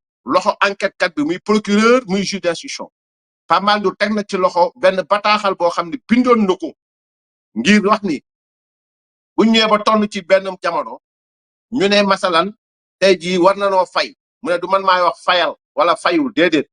bataaxal bii ma leen jox dama ko bindoon jébbal ko ñi nga xam ñoom laa ko séqal pour wax leen ni ñii de nee nañ ma nañu fay waaye yéen ñi war a fay vérifier leen ndax la ñu wax pour ñu fay ko am na wala amul donc moom ca cadre boobu la yem leeral na ko ba mu leer dañ ci ñëwaat ci yaatal ak xóotal beneen bi mooy li nga xam ni mooy bi gën a garaaw mooy expert bi nga xam ni moo def rapport boobu nga xamante ni ci loolu la ñu wooyee Pape Malick Ndour expert bi dafa jaawatle dag bu Kër Omar Sarr ak dag bi nga xamante ni moom mooy bu CFA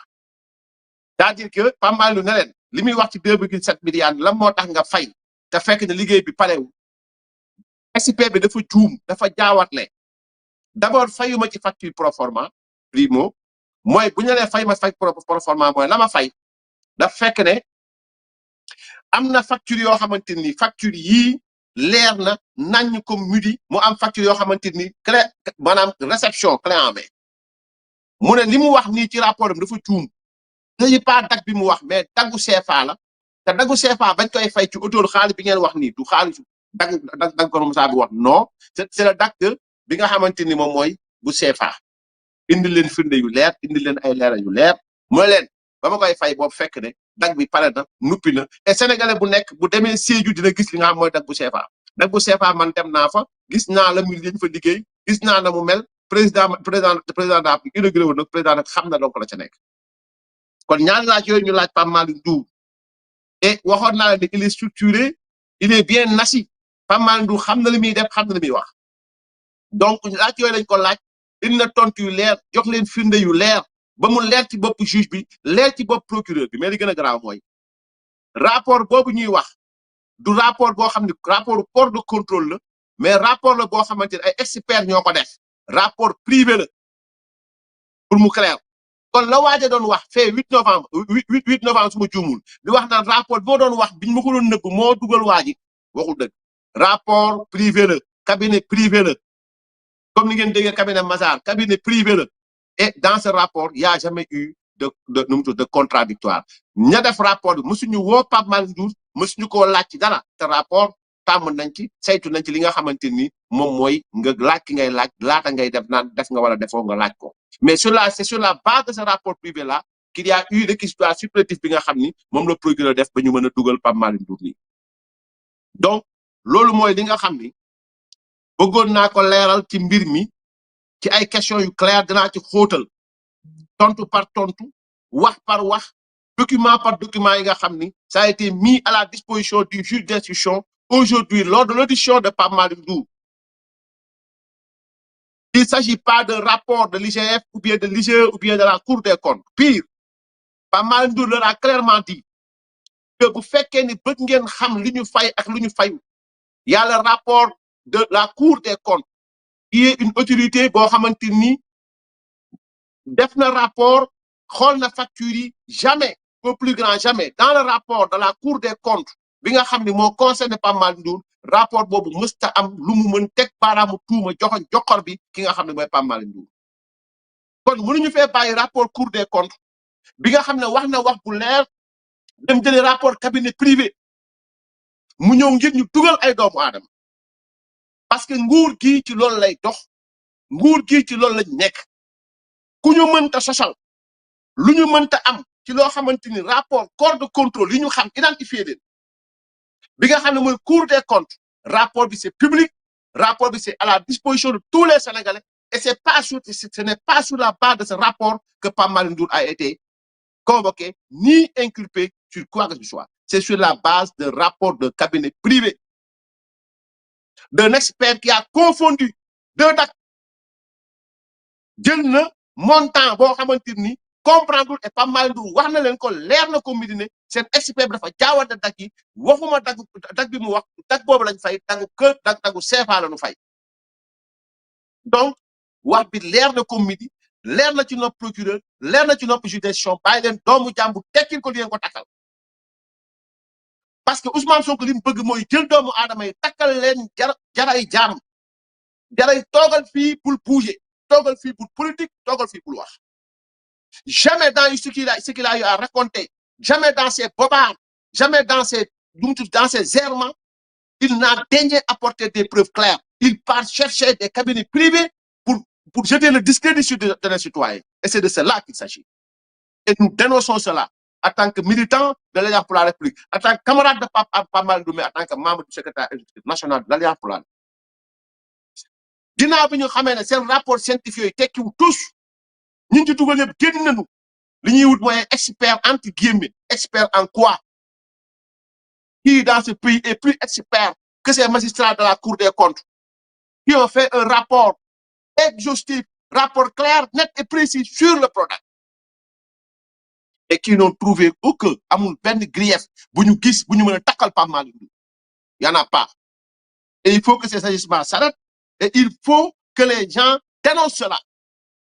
Yan cabinet la sur la base de quoi et fan la ñu teg jël rapport di ko teg ci doomu aadama sans pour autant qu'il y ait en amont le contradictoire sans pour autant nga woo nit ki laaj ko ne ñi ngi def nangam loo ci xalaat ana say facture ana say nangam ana say nangam ana say nangam mais nga jël nit rek ne inculpé nañ ko nangam àdduna bi mam bi topp ko finalement pour ne rien produire que des falaises. Donc loolu il va falloir que Sénégalais yi taxaw ci loolu il va falloir que les gens le dénoncent au niveau et à tous les niveaux pour que Sénégalais yi mën a xam ni lii nii di am ci réew mi nii nekkul lu baax lii nii di am ci réew mi nii nekkul loo xamante ni lu nit war a mën a nangu la. Donc ce sont les deux principales questions yu ñu laaj Pape Malick Ndour et les réponses pertinentes yoo xam ni Pape Malick Ndour indi na ko leeral na ko devant le juge d'instruction bi nga xamante moom moo yor l'enquête bi. On ose croire et on attend de la justice sénégalaise que nit ki boo demee ba koy téye na nga ko téye ci lu leer wax ji bëri na tuuma yi bëri na mais yoonu Sénégal chaque jour procureur de la République wala procureur général chaque jour ñu dem cour suprême ci bàyyi leen nit ki chaque jour cour suprême ne leen bàyyi leen ñi ngeen jàpp tëj leen te amu leen lu ngeen teg seen kaw. bu mujj bi nii moom mooy ki nga xam ne mooy Amadou Bamba Amar nekkoon chauffeur Moustapha Diop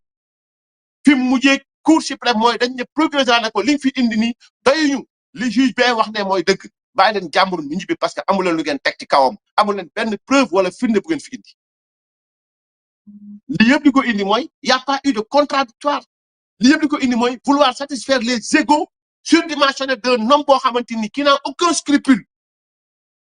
d'un homme boo xamante ni il peut étayer tous ces mensonges à partir de maintenant ay waxu rapport yoo xamante ni kenn xamul fu mu ko jëlee fu mu jëm. Et il faut que cela cesse. Tu veux accuser les gens, tu veux emprisonner les gens, mais trouve des preuves. Il ne faut pas en fabriquer. Et trop, c'est trop. Donc, lii mooy li nga xam ni bëggoon nañ ko wax ci mbir mi bëggoon nañ ko leeral ci mbir mi donc incha allahu taala daañu ci gën a xóotal daañu ci gën a yaatal dañ leen doon mosal rek li nga xamante ni moom mooy nu mu tudd sax manque bi nga xamante ni fekk na bu yàgg donc loolu mooy l'affaire Pape Malick Ndour incha allahu taala dañ ne woon nañ ci taxaw tuuti rek donc pour mën a clarifier sénégalais yi mën a xam bu baax a baax a baax. Ok beneen bi mooy bi nga xam ni dama ciy ñëw léegi mooy maître Massokhna Kane gis nga mag mu bijaaw bu ci maytuwul Ousmane Sonko non seulement di nga ñàkk fayda di nga bàyyi doona ku lewet ne batantu ne nawe mais aussi di nga tax nit ñi wax la loo xamante ni waruloo ko wax Massokhna Kane puis c'est de lui qu'il s'agit Macodou Ndour Massokhna Kane c'est-à-dire que mooy xeetu avocat yooyu nga xam ils sont en fin de carrière boo xamante ni riche en défaite mais pauvre en fait yoo xamante ni dafa lié ak le barreau. Maître Massokhna Kane aujourd'hui devant Chérif Dia xaw ma tey la xaw ma démb devant Chérif Dia Massokhna Kane mag la rus naa béjaaw mais gis nga fekk nit ñi ngi leen rus da ngeen yaakaar ni war ngeen mën a wax lu leen neex def lu leen neex dañuy àndandoo déglu ma soxna kan buñ ko dégloo ba nuppi ma ñëw teggi ay waxam yu dëng mag la duma wax yenn wax yi ci moom mais ma ñëw teggi ay waxam yu dëng il n'a pas dit la vérité il n'a pas dit la vérité il a dit et il a accusé en même temps que client day fen et c'est grave c'est très grave et on va l'écouter religieusement ensuite on va démonter li nga xam ne mooy ses contre-vérités de grabataire la ewonte c'est-à-dire un grabataire magam jëm bi jaaw toog gis nga Ousmane Sonko non seulement ñàkk na fayda mais yéen mag yi ànd ak moom nekk ay avocat wallahi di ngeen ñàkk fayda ci pénc mi barki Dembo Ndiaye maître Macodou Ndour la dégg naa ko mu dem xawma ban télé pour layal ay waxam tey jii yow la yaa ngi ñëw toog TFM ay xale yu daw journaliste team la di la wax xoj la parce que dëgg lañ la xojee muy Chérif Dia ak Malick Thiandoum la suma juum xoj la nga taxaw di wax ay naxasa xandang ba ngeen ko dégloo di ngeen xam ni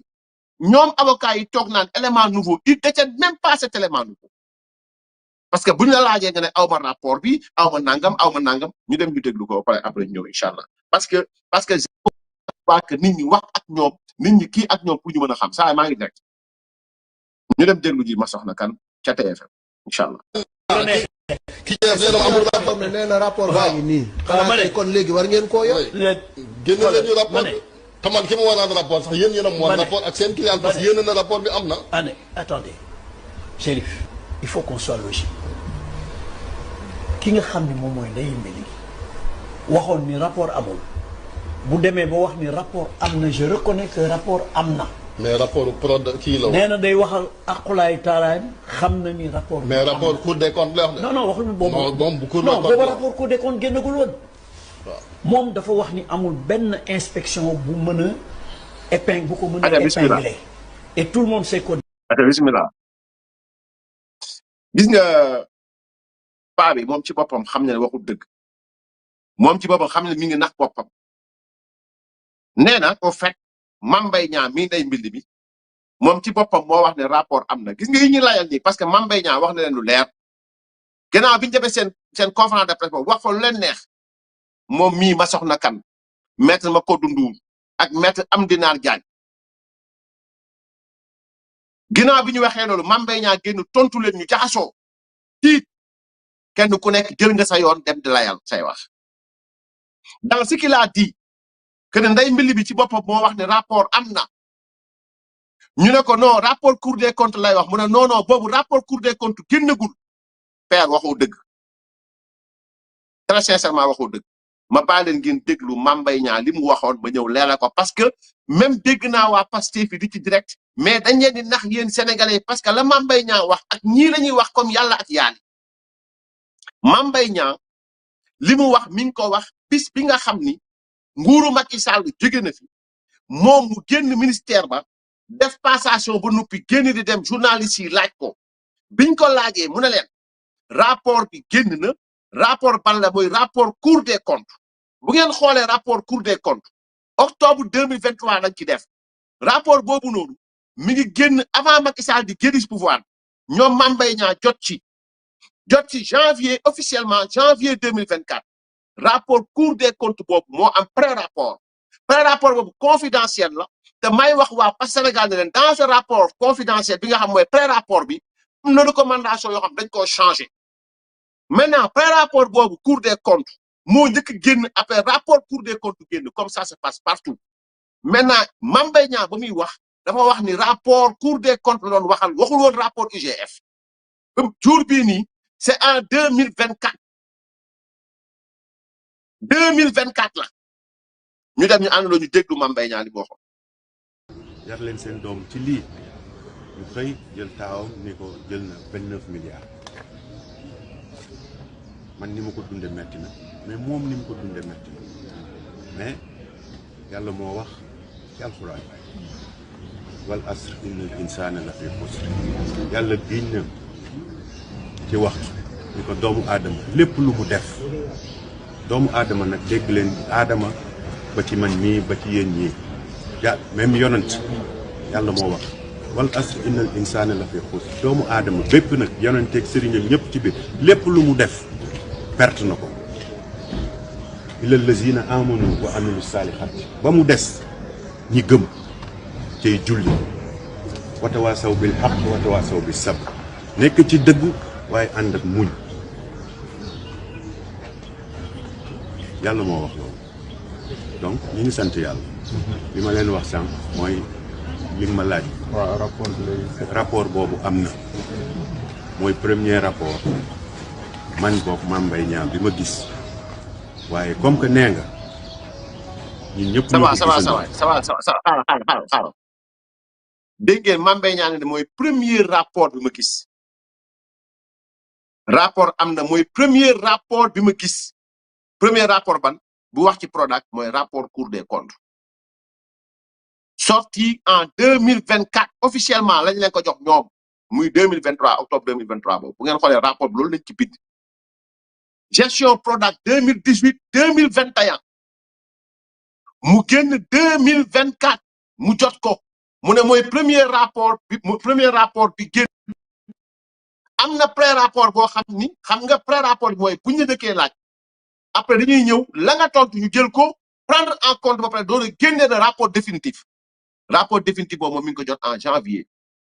li muy wax ni bis bii mooy bis bi mu paree ci ministère am pare nguuru Macky Sall pare Sénégal muy waaj a dem fi nga xamante ni moom mooy ñu laaj ko ci la tontu lii saa delluwaatal wax boobu Mame Mbaye Niang wax ñu mën a comprendre. ñun ñëpp ñoo ko gisandoo du loo xam ne mën naa cee wax mais sama àqulaay taala damay wax ni que am na janvier 2024 bii nii la génn mat na ñetti weer xaw ma sax lu tax ñu nekk ba tey ñu ciy wax ginnaaw rapport boobu noonu pré rapportu am na laaj nañ ma ci tontu naa donte am na ñu jàpp ni que liñ ma laaj sax waruñu ma ko woon laaj waaye ngir njekk ak teraanga ak wormaal ñama laaj damay tontu donc ñu ngi sant yàlla bu baax a baax a baax la ma waxoon démb mooy li ma wax tey moom lay wax ginnaaw rapport boobu wax naa fonction yi ma occupé képp ku gis këyit waxatuma sax rapport boo xam ni bind nañ ci Mame Mbaye jël na tarfatal ay ni nee naa la bu ñu ma woo nañ ko publier man maay yóbbu sama bopp donc ñu ngi sant yàlla kon jàppal ne que comme que yaa ngi ma gis nii ma taxaw et que man rapport boobu ngay wax aw ma droit wax ci mais am naa ko am naa ñaar yëpp bu ma ci gisoon kon tey bu ma ci gisoon luñ ma ciy jiiñ wala luñ ma taxaw kon du ma taxaw fii yóbbu naa sama bopp bu yàgg ci nasaraan nga ne reddition des comptes exigence non déedéet dama ni dégg naa président bi wax ko la reddition des comptes a pour plier les organes de contrôle les corps de contrôle IGE Cour des comptes OFNAC loolu mooy organe de contrôle et reddition des comptes ci seeni rapport day mujj donc ñu ngi sant yàlla mais daal sama waxu dem donc maître Massokhna Kane liñ la bëgg leeralal foofu mooy yow amoo rapport nee nga amoo rapport lenn ne amoo rapport seen client joxu leen rapport kon ci lan ngeen taxaw di wax élément nouveau parce que élément nouveau bi ngeen di wax sénégalais yëpp ñi di ko dégg nekkul ci li Mame Mbaye Niang waxoon c'est pas ça parce que bi la Cour suprême di daaneel en janvier 2024 ce rapport de la Cour des comptes existait ce rapport de la Cour des comptes était sorti donc il ne s'agit pas d'éléments nouveaux ñu dem di dégluwaat paa bi Massokhna Kane dans ses délires de grabataire ñu dem di dégluwaat. kon léegi war ngeen koo yor. génn leen ñu rapport bi te man ki ma war a rapport sax yéen a moom rapport ak seen client parce que yéen na rapport bi am na. Attendez Chérif il faut qu'on soit logique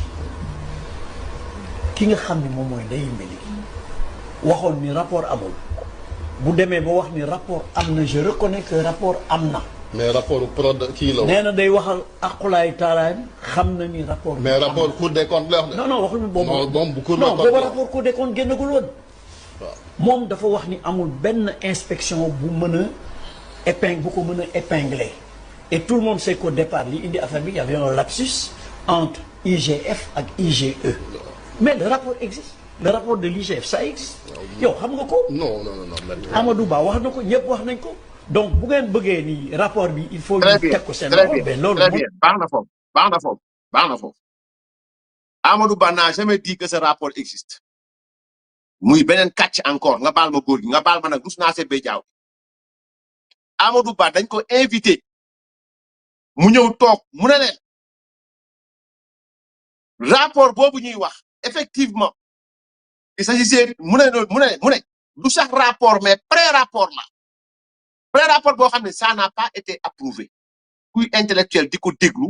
ngeen may ma une minute incha allahu taala ma jëm leen génneel la Amadou Ba waxoon ci biir mbir mi du ngeen rëcc fenn billahi di ngeen ko yéen a ko góobe di ngeen ko gàtt du ngeen rëcc fenn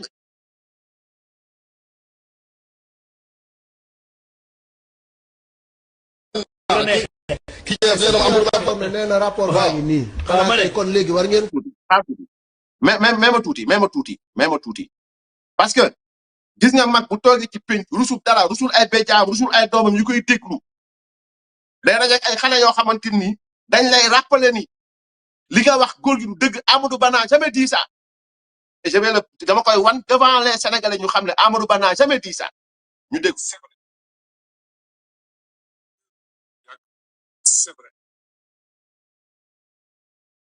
ñi boole c'était sur un dossier correct dossier bi dañ def donc moom moo demandé woon ñu contrôler donc wóolu na boppam ça c'est bay moom premièrement deuxièmement et c'est peut-être la première fois ma ciy wax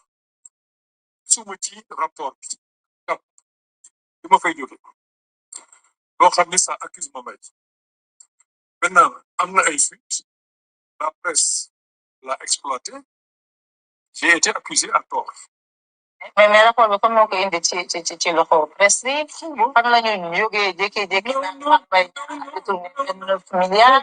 parce que à l'époque Mame Mbaye était sûr que sa loxo ngi ci biir non attends moi sama carrière li ma jot ci ay rapport wala ay notes confidentielles ay junni la ay junni pour loolu amee aussi j'ai fait beaucoup d'investigations waxtaan na ci ak Mame Mbaye ci pré-rapport bi li nga xam ne moom la ñu séddale ñu ci wax ñëpp parce que rapport noonu lay demee inspection yi bu ñu demee dañuy jël soit un extrait du rapport wala ñu jox la rapport bi yëpp il y a 10 personnes ou 15 personnes yoo xam ne amoon nañu pour ma nombre exactement bëgguma wax mais nit ñu bari ñoo xam ne ñu woon ci dossier bi on a vu après foofu la fuite bi c'était même pas le rapport c'était le pré-rapport maintenant ça lui a fait très mal et c'est normal mi ngi noonu c'était même pas le rapport c'était le pré-rapport boobu enquête la et dans toute enquête bu pare dafay am rapport mais avant rapport yi am dafay am pré-rapport ce pré-rapport n'a jamais été validé n'a jamais été approuvé puisque ki ci doon def enquête bi yàlla da koo moom moo tax bi njaare seen waxe bind waa IGF dañ ko ne rapport Prodac amu fi pré-rapport Prodac amu fi enquête boo fi amoon boo xam ne ça n'a jamais été validé donc loolu nga wax noonu aussi ay waxu ndaxa sax xandang la tegal naa leen di Amadou Ba wax mu leer ko midi ñu dem ñu dégluwaat góor gi génne leen ñu rapport te man ki ma war a rapport sax yéen a mu war rapport ak seen may ma tuuti saa ay jàmbaar balaa ñuy dem foofu aussi Amadou Ba a clairement dit que ni Mame Mbaye Niang moo bind Amadou Ba pour IGF ñëw saytu Prodac pas moom Mame Mbaye Niang donc ce rapport ne peut pas épingler Mame Mbaye Niang jamais au plus grand jamais parce que IGF du corps de contrôle encore une fois góor gi IGF mënta épingler Mame Mbaye Niang une fois encore góor gi te bu ngeen yeggee ba Cour suprême ak rapport IGF di ngeen xam ne IGF amul maqaamay épingler un ministre de la République parce que ce n'est pas de ses prérogatives amul sañ-sañ bi amul champ bi nga xam ne sañ-sañ la bu ko may y en a pas ñu kon nañu déglu góor yéen na rapport bi am na. Allez, attendez. Chérif, il faut qu'on soit logique. Ki nga xam ne moom mooy Ndeye Mbéli waxoon ni rapport. non ça il faut nga avancer ko fii da ngay dem fi ñu yem nga yem kay. am na je reconnais que rapport am na. mais rapport prod kii la. nee na day waxal aqulaay taalaay xam na ni rapport. mais rapport Cour des comptes la wax de. non waxul boobu. non moom bu Cour des non comptes boobu rapport Cour des comptes génnagul woon. waaw moom dafa wax ni amul benn inspection bu mën a bu ko mën a épingler. et tout le monde sait qu'au départ li indi affaire bi y avait un lapsus entre IGF ak IGE. mais le rapport existe. le rapport de l'IGF ça existe. yow xam nga ko. non Amadou Ba wax na ko ñëpp wax nañ ko. donc bu ngeen bëggee ni rapport bi il faut ñu teg ko seen loxo ben loolu mënul nekk. mais ça a été reconnu par tout le monde. le rapport commentaire yaa ngi nii ça c'est la presse. ça c'est la presse yow xam nga li. c'est la donc. donc ce rapport existe. da ngay pause foofu vidéo bi yem nga xam nombre de minutes bi comme ça ñu commencé waat foofu jarul ngay delluwaat dès le début. bu demee ba avocat jàkkaarloog sénégalais yi avocat boo xam ne au crépuscule de son âge au crépuscule de sa carrière politique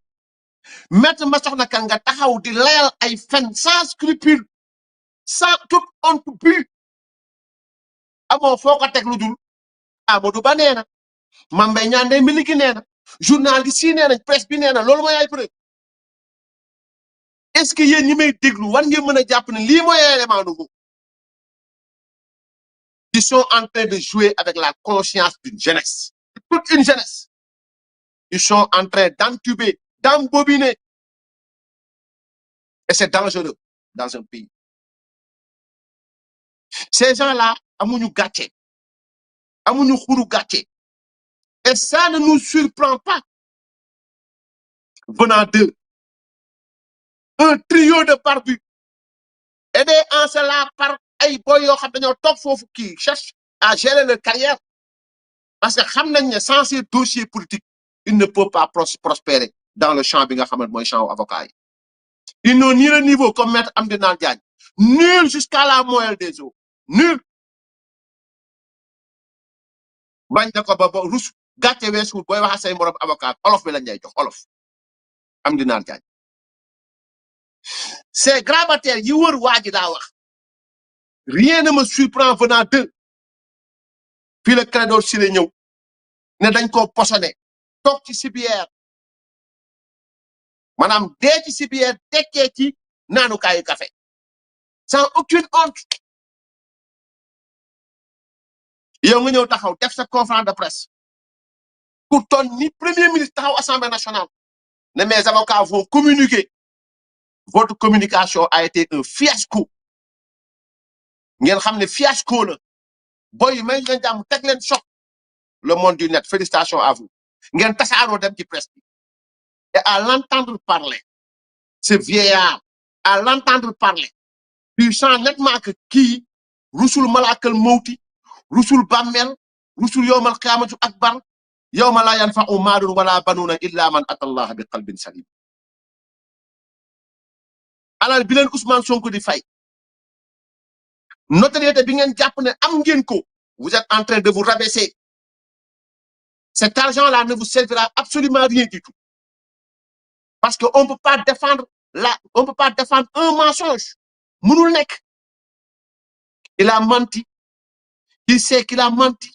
les Sénégalais savent qu'il a menti, la justice sénégalaise a validé son mensonge et vous ne saurez malgré toutes vos turpitudes malgré tous vos machins yi ngeen def là vous ne saurez rétablir Ousmane Sonko que mu nekk nitu dëgg mënul nekk. la yàlla waxoon rek xalima yi damm nañ leen daayi tuur nañ leen lu fi atil aqlaam wa jafati sukuuf ndogal bi wéy na ba nuppi fen ci penc mi leer na ba nuppi daan nañ ko fu nekk daan nañ ko fu nekk daanee ko nu nekk daanee ko lu ne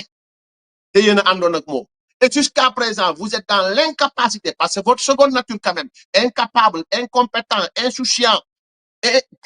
trop suffisant même d'ailleurs. Voilà maintenant ngeen tasaaroo dem ci li nga xam moom mooy plateau yi pour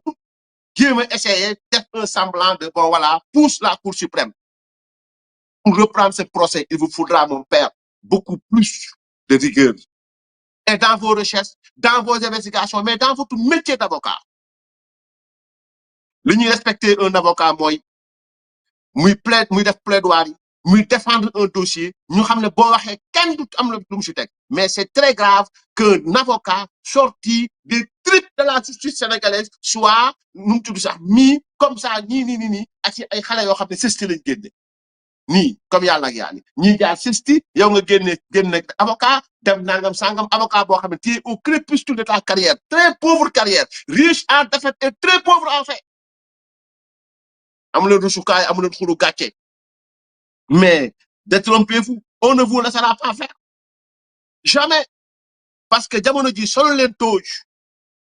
solo len robe d'avocat robe politicien ngeen sol politique et de la pire espèce je vous le jure ñu dem ñu connaît dégluwaat on a votre temps.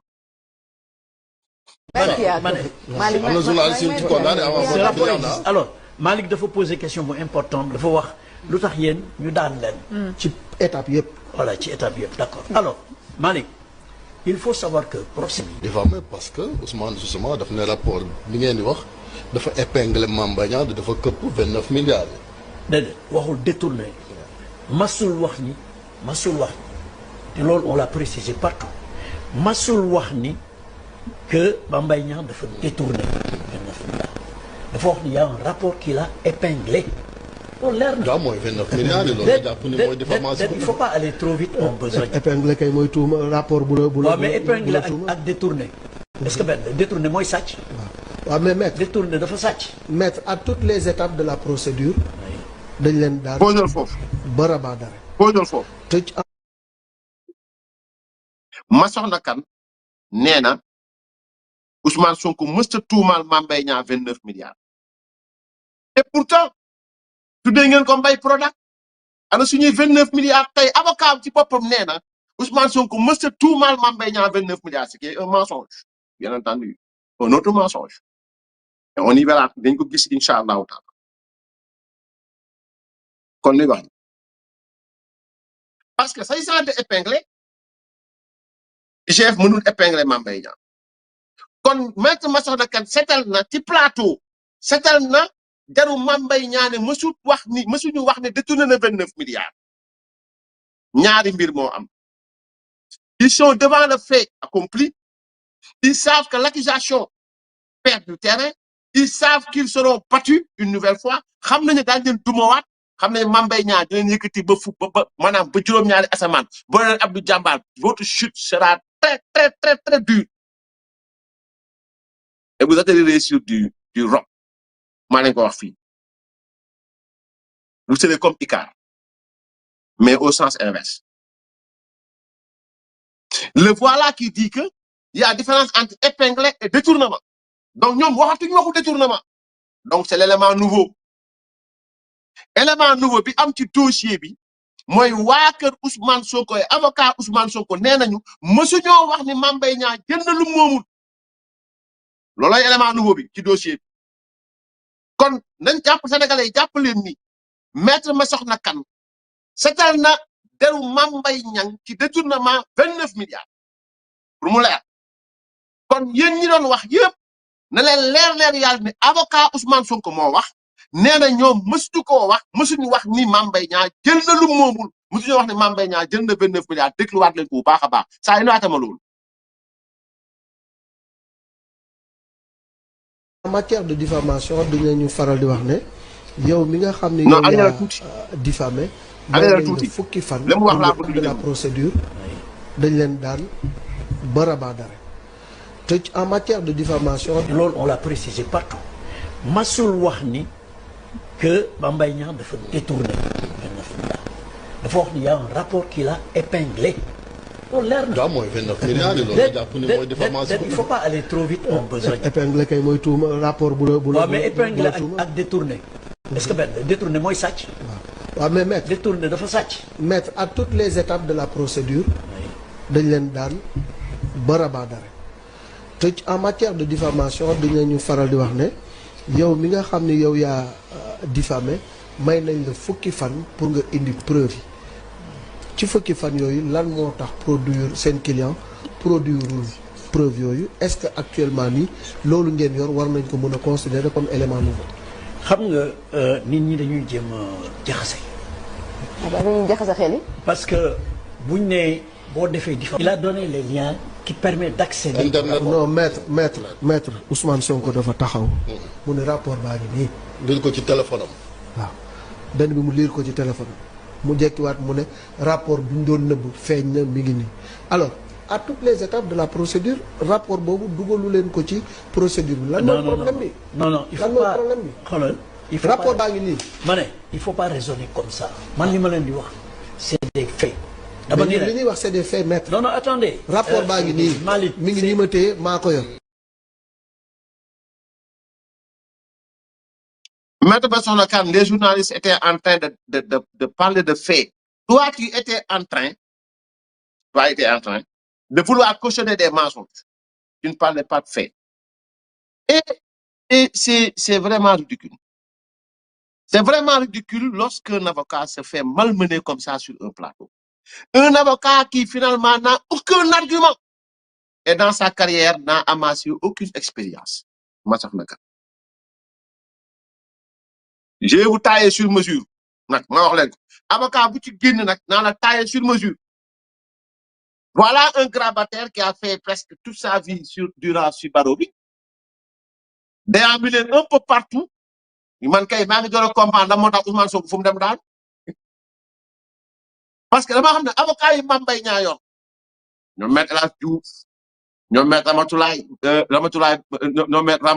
Rama ñu mu tudd sax Ramatoulaye bala suma juumul voilà donc dama koy gis muy ànd ak ñoom Mame Mbaye Niang donc ñoom maître nu mu tudd sax ñi ma gis nii yëpp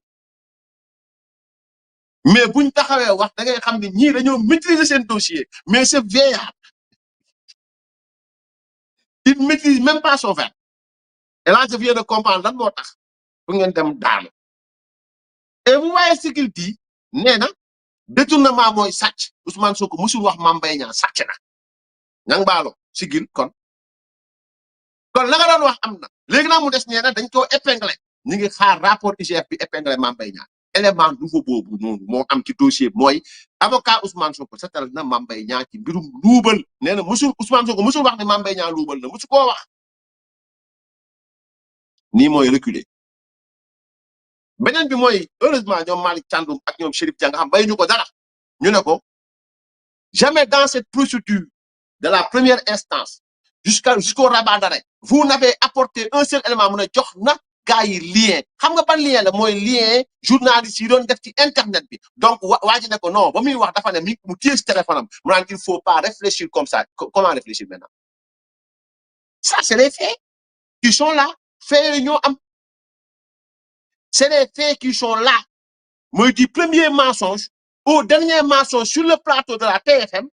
vous n'avez jamais apporté des preuves qui puissent permettre à ceux qui vous écoutent yow man ko permettre ñi leen di déglu ak leen xool ñu mën a xam ne du ngeen ay kàcckat du ngeen ay narkat ci dëgg ngeen nekk or finalement vous-même vous venez de ravaler vos vomissures et c'est malheureux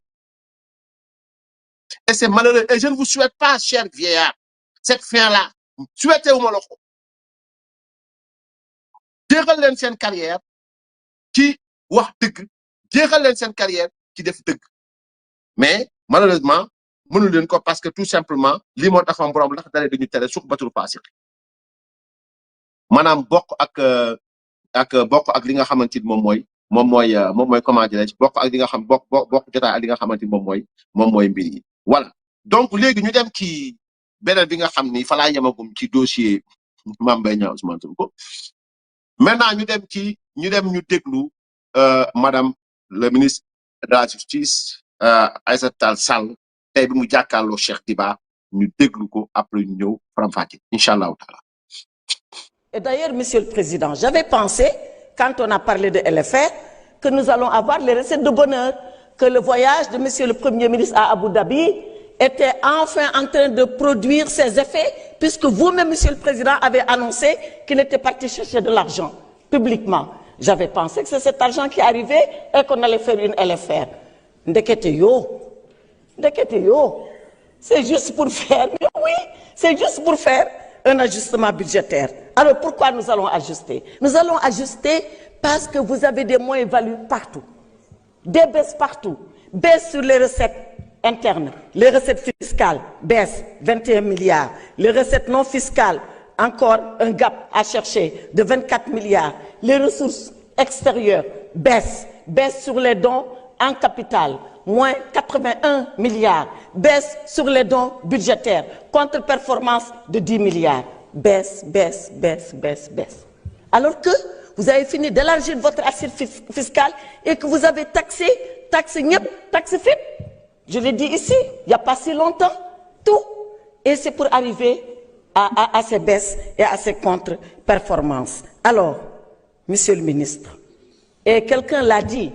quand les dons baissent, on a un problème. Mais je sais qu'on n'a pas de problème. Le seul problème qu'on a, c'est l'image du Sénégal qui s'est dégradée avec, encore une fois, ces déclarations intempestives sur les dettes cachées. Je salue les fonctionnaires du ministère des Finances. Ils sont là depuis des années et ils continuent de faire cet excellent travail. Et vous le savez, pour être avec eux, pour faire partie de leur corps. Ils n'ont rien fait. Est-ce qu'ils méritent que tout le monde soit jeté en pâture? Parce que si la dette est cachée, le président de la République, le Premier ministre, les ministres, mais surtout les fonctionnaires du ministère des Finances. Et je sais qu'eux, c'est des hommes rigoureux. Vous les avez salués hier, je les salue avec vous parce que je sais qu'ils n'ont absolument rien fait. Donc, c'est tout ça qui fait qu'aujourd'hui, l'image du Sénégal est écornée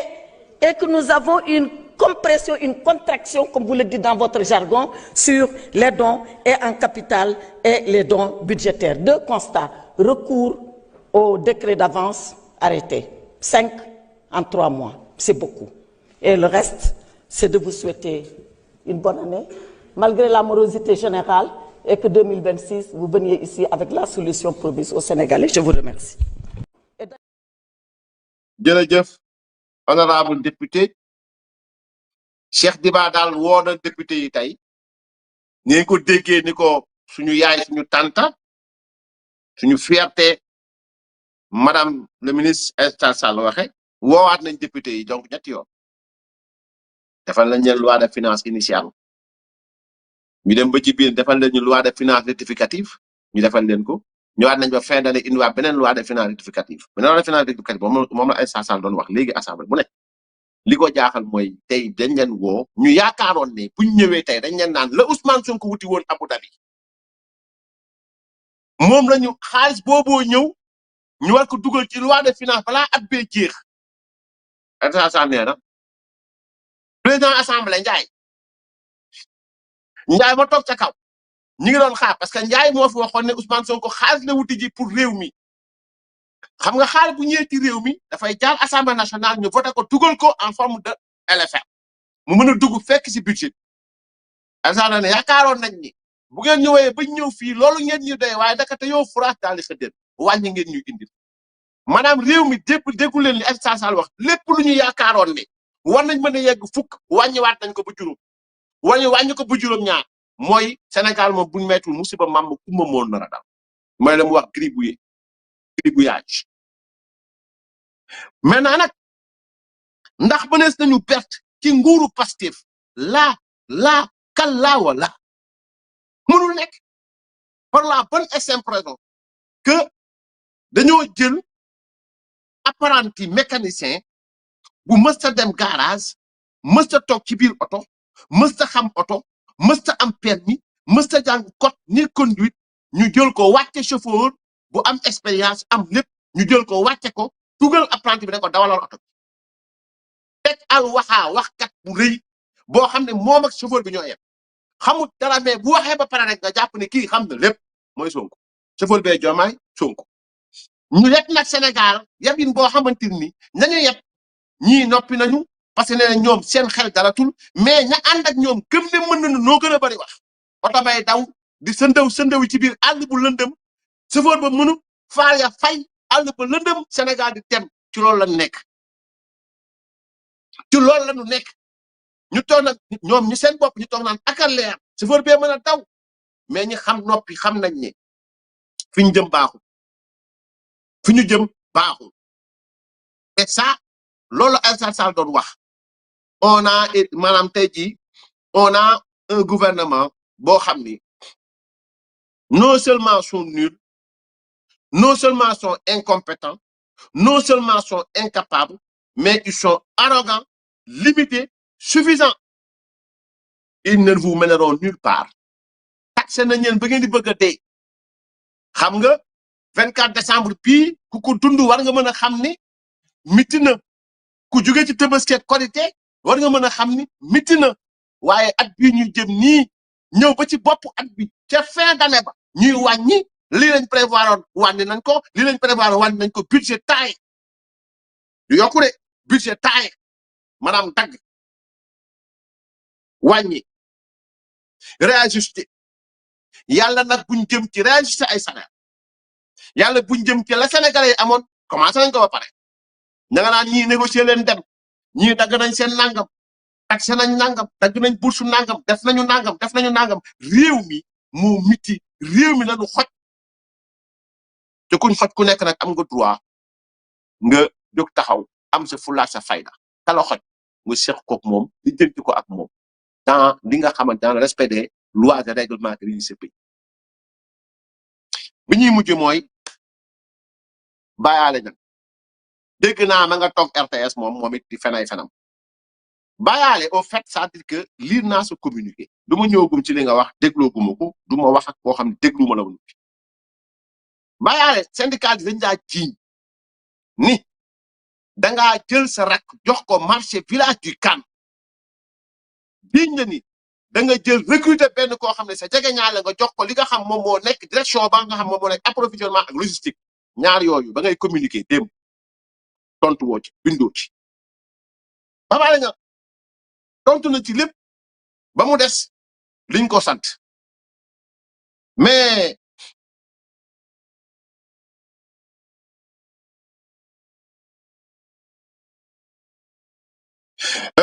dama leen di liiral li nga xam ne mooy communiqué muy layal boppam nee na suite aux annonces suite au mouvement d'humeur à la RTS et par presse interposée à travers les réseaux sociaux je tiens à apporter les éclairages suivants à l'attention de l'opinion nee na pour cas moom personnel salaram du moom moo koy décider décret 2012 13-14 la bu 17 décembre 2012 moo fixé salaire am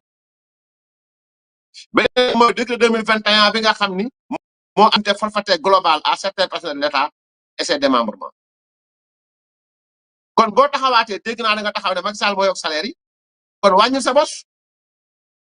yow sa bos wàññi ko ba pare ça tu as tout posé ñu wàññi sa salaire concernant mon véhicule je rappelle que depuis les réformes nangam sànq wax na ci oto troisième point pour ce qui est de rémunération wax na ci quatrième point wax na en ce qui concerne les avances wax na ci cinquième point sur l'appurement du passif wax na ci fa la yem mu ne sur ce je vous souhaite à tous une bonne et heureuse année 2026 ba léegi tontuwul ci Thierno Niang bi ñu wax da nga ko jox village du Kane tontu woo ci ba léegi tontu woo ci jege ñaare bi nga xam dañ ko jox da nga ko jox famille da nga ko recruter oh fekk musul bokk RTS tontu woo ci tu n'as pas répondu à ça et on t'attend sur ça il ne faut pas que Pape Alé Niang bëgg yaakaar ne sénégalais dañoo muusati boo xam ni da ngay am sa problème ak syndicaliste yi amoo kooku wékk war a indi ay tontu def sa communiqué xam ne ku ne tekkiwu dara nga bëgg jël affaire lonkaat ci Macky Sall loolu jeex na fi seen lay yooyu ngeen lay lu xew ngeen lonk ko ci bopp Macky Sall moo fi jeex 2 ans après Macky Sall boo waxee ni dafa yokk ay salaire waxal ni defal na leen tuur bu bees tàq leen defaral RTS bu bees tàq leen defaral indil leen logistique bu bees plateau yu bees matériel bu bees defar inauguré beaucoup de sites yoo xamante ni surtout RTS la ci biir Sénégal rajo il faut le dire aux Sénégalais il faut le dire aux Sénégalais et si vous êtes incapable je sais que vous l'êtes parce que c'est votre nature vous tous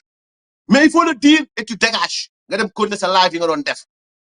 mais xeexal ak syndicalistes yi parce que yoonu président Macky Sall newu ci te bu ma dégloo li nga wax ba pare je ne porterai pas de gants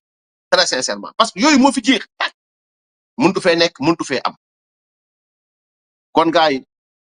yaa ne woon dinaa ko waxtaan ak yéen ci balaa match bi di souhaiter gaynde yàlla na yàlla may leen ndam yàlla na yàlla indil leen ndam coupe d'Afrique bi yàlla nañ ko indi ku ko mën a téye man c'est pas mon problème ku ko mën a téye c'est pas mon problème ku ko téye it Sénégal ko moom ñun duñ ñaan Sénégal yàlla na toog jamais yéen ñi koy ñaan rek waa Pastef yi kon na ngeen ñaan rek incha allahu taala voilà donc lii dañ ñëwoon dañ ko waxtaan ak yéen